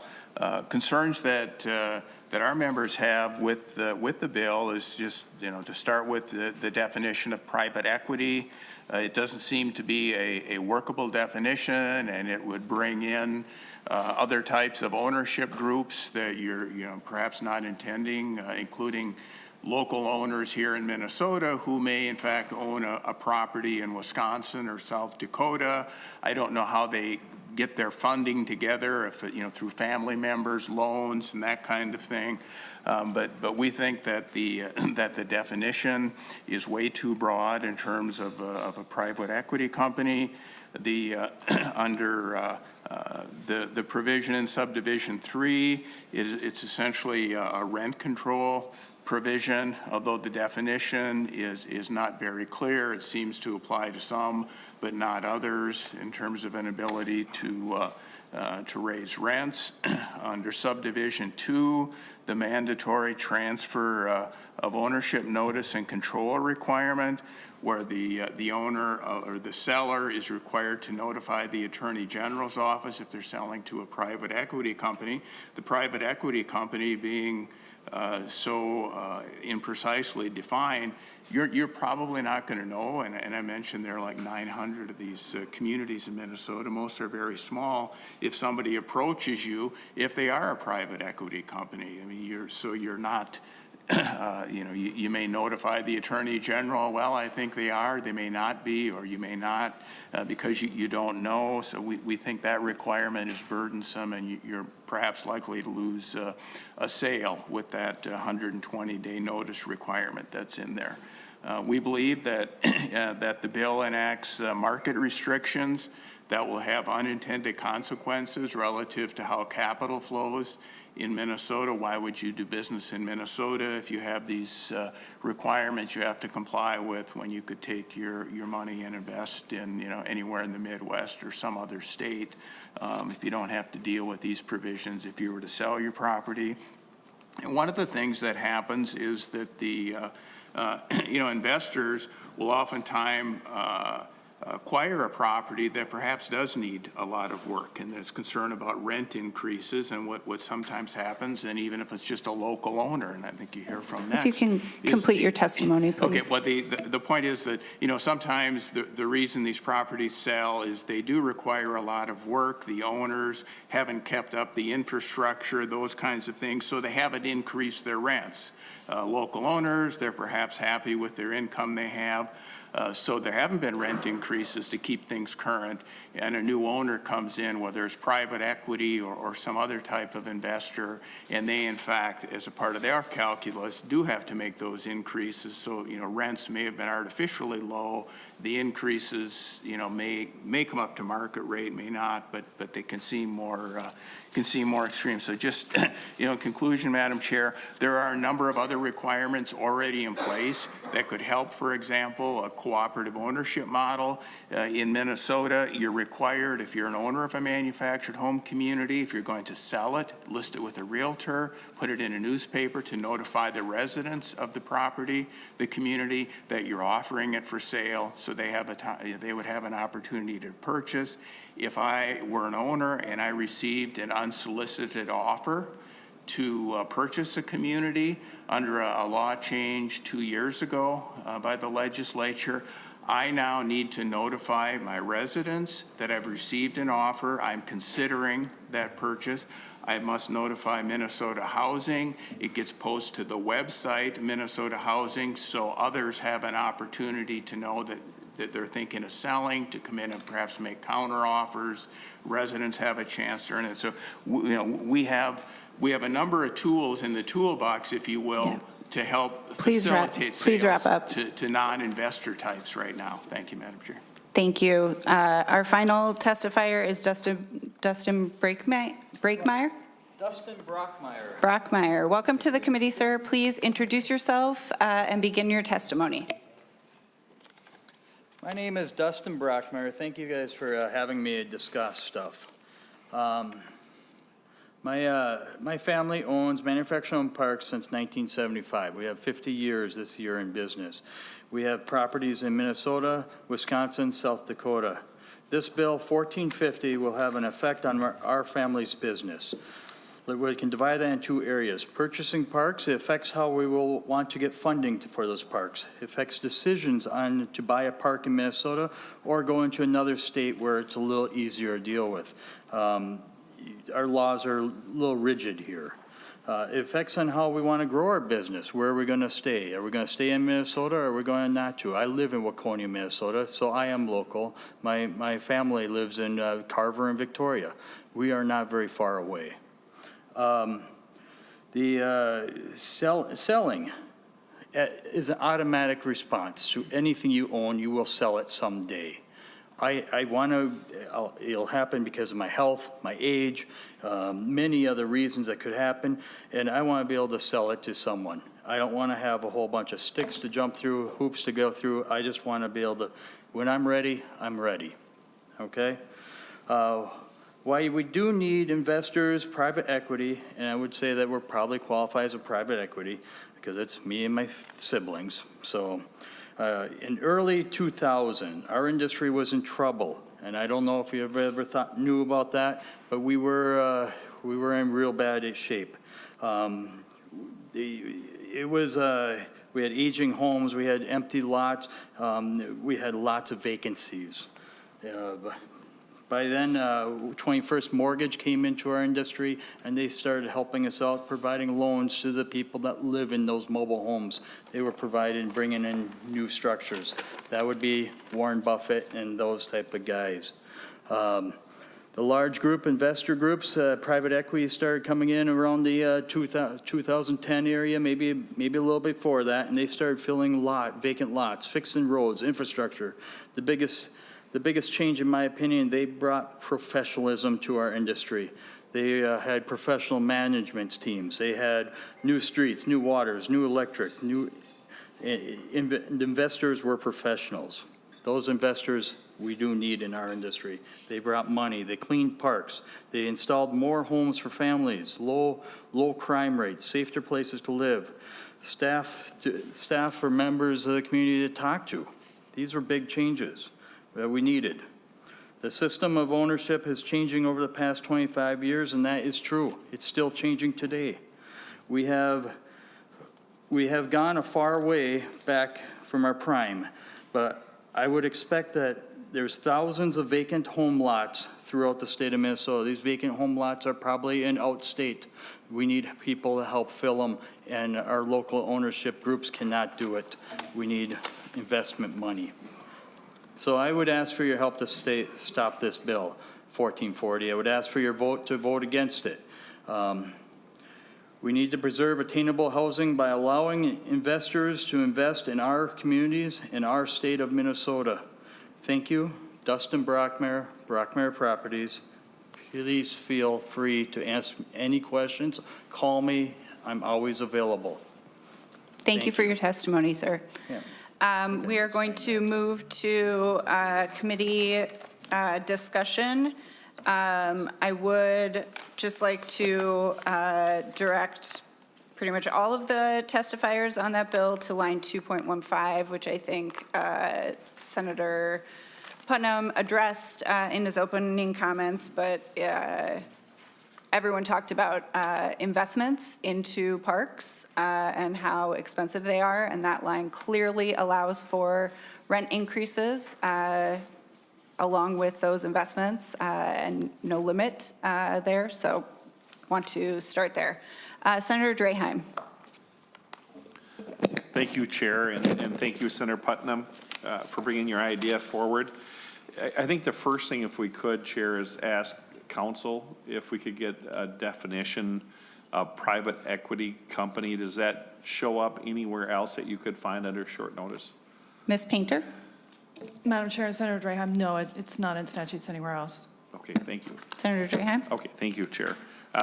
Senator Putnam, I applaud your efforts to try to include things and modify. But I think I could go section by section and have comments, and I probably will. Under B, 1.7 through 1.11, you know, you're really reducing the pool of people to be able to purchase an asset. So I think we just heard from a testifier that it sounds like it's a family business, and probably when the kids got older, they were able to expand. And like they mentioned, Mr. Brockmeyer mentioned, you never know when it's time to sell. And as a business owner, that's a really tough decision. Probably harder than when you start a business is when to decide what's the right time to sell. And for a lot of us, there are outside factors that push us to make that decision. And the way this bill's drafted, you're really going to limit the number of people that are able to pay whatever the market rate is for whatever the asset is. But more importantly, if you had a fire sale, if you needed to sell, let's say you had health issues or a family member had health issues and you needed the capital to pay for medical bills or whatever, and you had to sell. So you're going to make, if I owned a park, you'd make me wait 120 days to get notice to the Attorney General, and sometimes we close on a transaction within 30 days. Usually there are a good reason why they have to sell. Maybe they want to move across the country to take care of a loved one. Maybe they got sick, et cetera. I'm sure you can imagine that. But the definition of private equity company, the way I interpret it, just with the last sentence, last statement of the letter, it says, and manage private companies to make a profit. I don't know anybody that doesn't manage a company to make a profit. And some people will take that profit, which I know some on this committee think is a bad word, but you use that resource to reinvest. As we heard in testimony, that might be to improve roads, infrastructure, clean the place up, maybe hire a little better staff, whatever it is. But you need to have some kind of gain to make your payments, to go through the stuff we just talked about in the last bill, the unexpected expenses or increases. But I think with your definition here, you would rule out almost everybody with that last statement. I think the courts could interpret it that way, and I'm not a lawyer. So I have a problem with that. And then my next question, Chair, if I could, is on lines 1.18 and 1.19. Can you explain the real estate investment trust? Senator Putnam. First, if I could, the first half of your question, Senator Drahan. Sorry, Madam Chair. Thank you for the question, Senator Drahan. So, you know, I don't see this in any way being anti-profit. I would go back to my initial statement, and I'm absolutely 100% willing to work on a more strategic or effective or efficient definition of private equity, 100%. But I don't think that profit is the key part of the definition. As I suggested earlier, you could have a formal definition that says you're in business, all businesses are the same, because you create that category. What I'm talking about is an operational definition, which is what you actually do to make that profit. And there's, I think, an important distinction between running a business to do that service and to house people versus running a business to sell that business. That's an operational distinction within that makes a private equity firm different from another company. So it's not about the size of the company. It's about It's not about both being in pursuit of profit, though I agree with you, the language is a bit ambiguous and could be tightened up, definitely. But there is still a distinction within those two activities, which then creates the distinction between the two things. Now, the second thing I would say about the notification issue, again, maybe it's not 120 days, but why that's important is the people who live there need to be able to leave. So the person who might be selling the park has the freedom to sell and buy the park. But we know the people who live there don't have equity necessarily in those places. They're going to need to know where they can go, and they're going to need some time to know where they can go, because if they don't, they're homeless. So again, I'm willing to change the dates, change those kinds of things. I'm totally flexible on those things. But that's my understanding for why notification is so incredibly important. And I'll also add that it says notification, not approval, which I think is another important variable. Briefly, Senator Drahan. Oh, I'm sorry, Chair. I don't know if I can be brief because I haven't gone through the whole bill yet. But, you know, on that point, we already have statute in place for notification. So I think there is already stuff on the books, and especially liquidation. It is really hard to liquidate a manufactured home park. Very, very, very hard. I know we don't have time today to go through it, otherwise I'd pull up the statute and we can go line by line. But it is not an easy or a timely fashion. So I think part of your definition here is, you know, to dispose of assets. Most mobile home parks, other than a common interest in a park, there normally isn't a much to it to dispose of for a profit. You know, I mean, you might have to change things because it's a safety hazard or to clean it up, but there really isn't much to sell off. And to sell it off, there is quite a process already in place. And I would be shocked if you could get it done in less than 12 months. So I think there's just a little miscommunication on that part, but I'll continue because I know we're short on time. The 120-day period, I think, kind of blends in to what we talked about earlier. If you had to have a fire sale, and I've had people come to me to sell their assets in a hurry for some of those examples that we already went through. And like I said, normally it's health related because someone has a health issue and they have to sell. Someone gets cancer, loved one gets cancer, et cetera. So that would slow down the process. And all this has to do with property rights. And you know, we need to protect the property rights because for most people it's their only asset. And I know you're going after the bigger companies, but I think part of it could be interpreted and slow down the process for an individual selling a park too, and not just the private equity groups buying it with the language you have in here. So I think the private equity definition needs work. I would get rid of the 120 days. I would just drop the bill, but if you plan on moving it forward. And then the CPI index, depending on what price index you use, you know, in the last 25 years, we've had 2 cases where inflation actually went down. So we had a deflationary period. So how would that rate here, how would you adjust that here? Would they have to cut the rent? Senator Putnam. Madam Chair, Senator Drahan, I think that's a pretty good question, and to be candid, I'm not entirely sure about that one. So that's another thing that we would work on a little bit. Okay. I will flag, Senator Drahan, that this is going to both state and local and then judiciary. So thank you, Chair, for that information. And with that, I have one more probably comment, and then I'll let others go. But I think it needs to come back here when it's done there. I think these are pretty big bills that we've worked really hard and championed this whole industry. And this is, I think, going to throw some wrenches in the gears.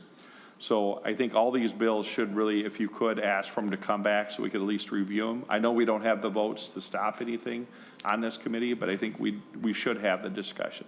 I think that is quite possible that they will come back here for the housing omnibus bill rather than another omnibus bill. It's something I will definitely discuss with the other chairs. Thank you, Chair. And then my last one, Senator Putnam, is on 2.18. How do you quantify the quality of service or amenities provided by the residents? So if I had a park and I had one of those nasty storms come through and a tree fell and wrecked some of the playground equipment, you know, how would that affect me as an owner, the way you have this bill drafted? Senator Putnam. Madam Chair, Senator Hammond, are you referring to the DE or to the original bill? I'm on A2, lines 2.18, under prohibited practices. So if I had to remove an amenity because of a safety concern, that I don't want the kids in the park to get hurt. I'm sorry, well. I see it. I'm on the same. 2.18 is where I was at, but yeah. Senator Putnam. So how would I do that? Madam Chair, if I Senator, had to remove amenity. Madam Chair, Senator Hammond, I would point you to the beginning of that sentence, results in the reduction in the quality of services or amenities. So if you were to, say, for example, have a playground and decide that you want to take it out and put a weaker playground in there, that's a reduction in quality of the service or amenity. So I would point to the first half of the sentence, the word quality, as being determinative of the rest of it. But I'll take that under advisement. Perhaps we should make that language a little bit more clear. I'm good, thank you. Senator Abler. I'll be real brief. We shouldn't need a bill like this. I'm with you. If you had landlords and owners like anybody at this table or Mr. Zeck, you would not need this bill. I think your bill is too weak. I think with the protections in place, all the stuff they said, oh, it's already there, it's not working. And anybody who's going to take people on fixed incomes that are chained to a booth at Waffle House and gouge them in the name of just having this cash cow is wrong. And so I have to go, but I would like to vote with recommendation that this thing go forward. So that's my proxy vote. Thank you, Madam Thank you, Senator Abler. Senator Bolden. Thank you, Madam Chair. I will also be brief. Thank you, Senator Putnam, for bringing this bill.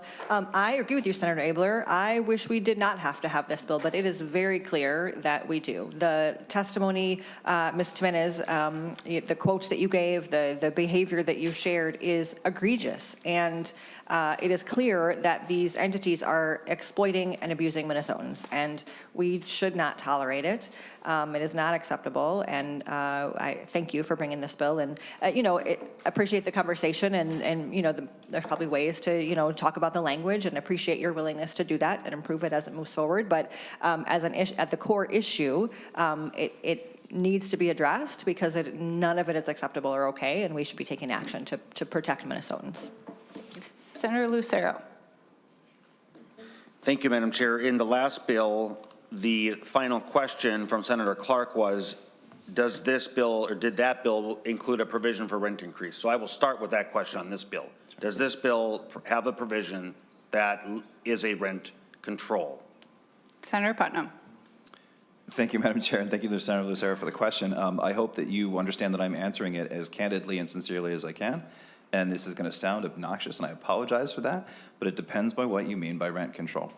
This clearly still allows folks to raise rent. It allows them to have good reasons to raise rent. It gives them an allotment of potential rate increases, too.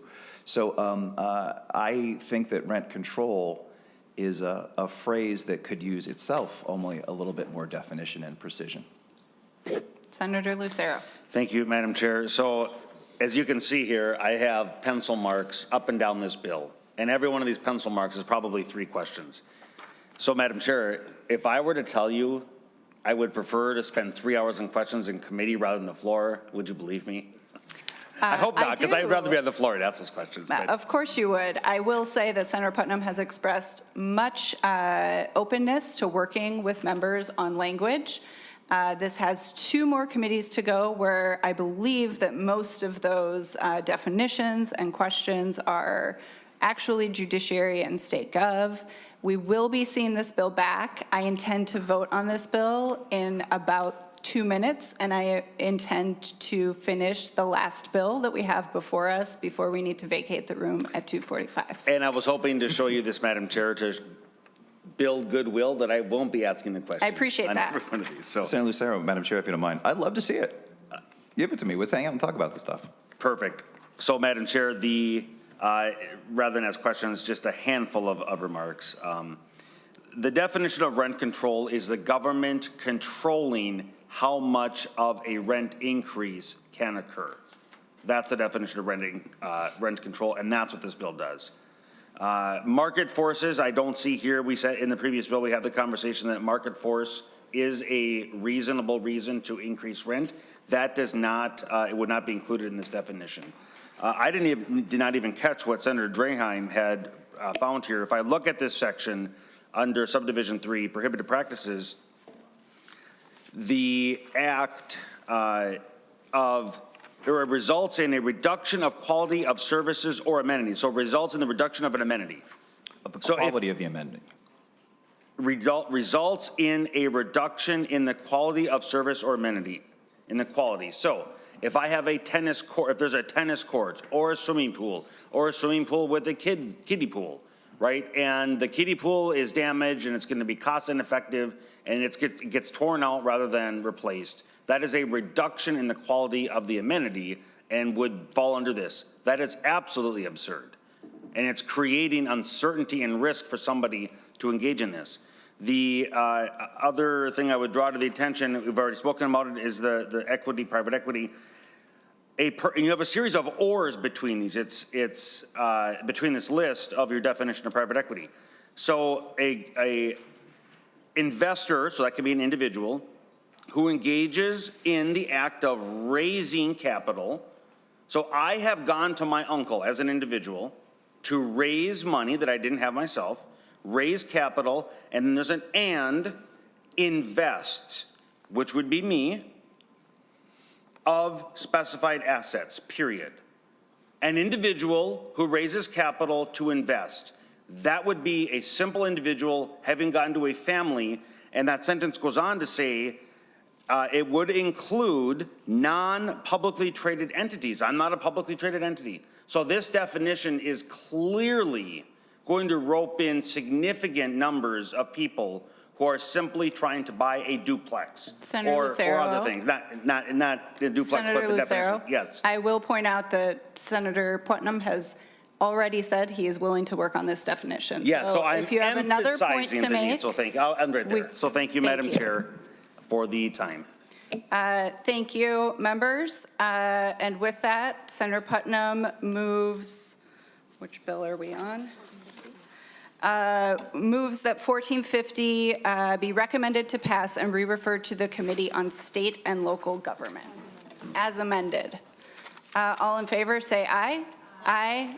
Opposed? The motion prevails. Your bill is on the way to State Gov. Members, we have 10 minutes of this room left and a one-line bill, or I guess it's technically 2 lines. Senator Putnam, will you please present your final bill? Madam Chair, thank you. It's one line. Itemized billing required. A park owner must provide an itemized bill separately that clearly labels each service or item or charge the resident. Thank you very much, Senator Putnam.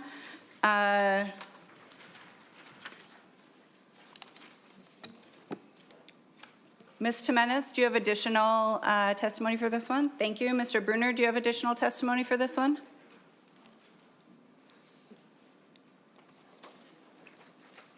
Chair? Senator Draheim? I know we don't have a lot of time, but I just make a statement that I think we need more clarification on what is required for itemized bill. So just. Is that confusing? Is it kilowatts? Is it the date? Is it the price per kilowatt? Madam Chair, Senator Draheim, thank you for the question. I think it's categories of expense rather than the nature of those expenses. So it would have to disarticulate between water and sewer, but not within water or sewer make any particular distinctions. To me, that's what I think is fairly clear by the word itemized. Mr. Bruner, if you could quickly present your testimony. Yes, Madam Chair, Mark Bruner, Manufactured Modular Home Association. I guess my testimony is a similar question to Senator Draheim's. What is the intent of the bill in terms of what you're trying to capture relative to itemized utility charges? And I would say if he and I could just have a chat real quick, that the biggest issue that I hear about in my community is water specifically, water being lumped in with other fees and other things, and people having these exorbitant rates that they had no idea were coming at them. There's a woman from Sartell who was in a Star Tribune article whose water bill was suddenly $6,000. Like, that's not a thing that should happen. And it wasn't just water, it was water, sewer, garbage, all these other things kind of thrown into the same pile. And to me, this is very similarly in the best interest of the park owners, because transparency provides opportunities for accountability, but it also provides opportunities for trust. And frankly, members and Mr. Bruner, that is one of the motivating animus behind a lot of these bills today. So, Madam Mr. Chair, Bruner? So Senator Putnam, would this apply to situations where, you know, you don't separately bill for utilities? It's you have a lump sum rent. Not all communities, probably most don't separately itemize. They don't have sub-metering devices. So is this trying to get at sub-metering and disclosing costs, or is it trying to get disclosure of, you know, water or utilities as a component of a monthly rent of $600 a month that you have to break out what the utilities are, you know, that kind of thing, because Senator Putnam. Madam Chair, my pal Mark, since we're just sitting together talking, my understanding is the latter. Is that this is not, as similar to my response to Senator Draheim, it's not about sort of the granular dimension of some of these bills so much as disarticulating the major categories of expense. Senator Draheim. Thank you, Chair. The bill needs more work. It's very vague. I appreciate, in my apartment up here, I question what my utilities are, and you have to log into a portal to get to it, to a couple clicks in to really just to understand what you're being billed for.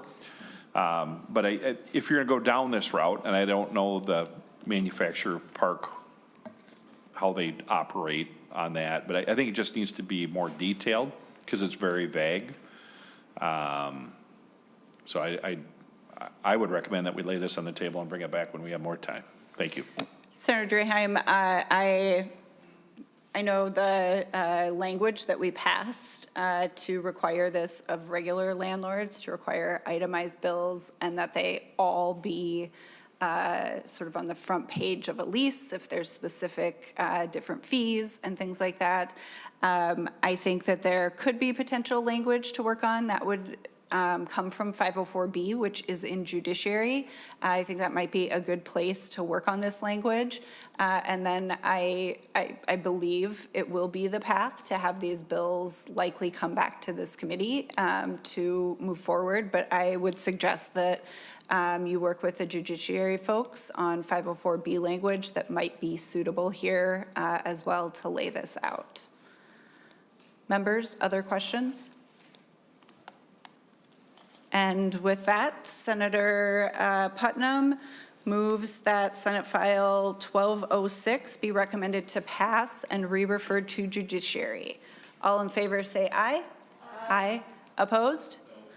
The motion prevails. Senator Putnam, your bill is on the way to judiciary. Thank you very much for your time, patience, and brevity. And with that, this committee is adjourned.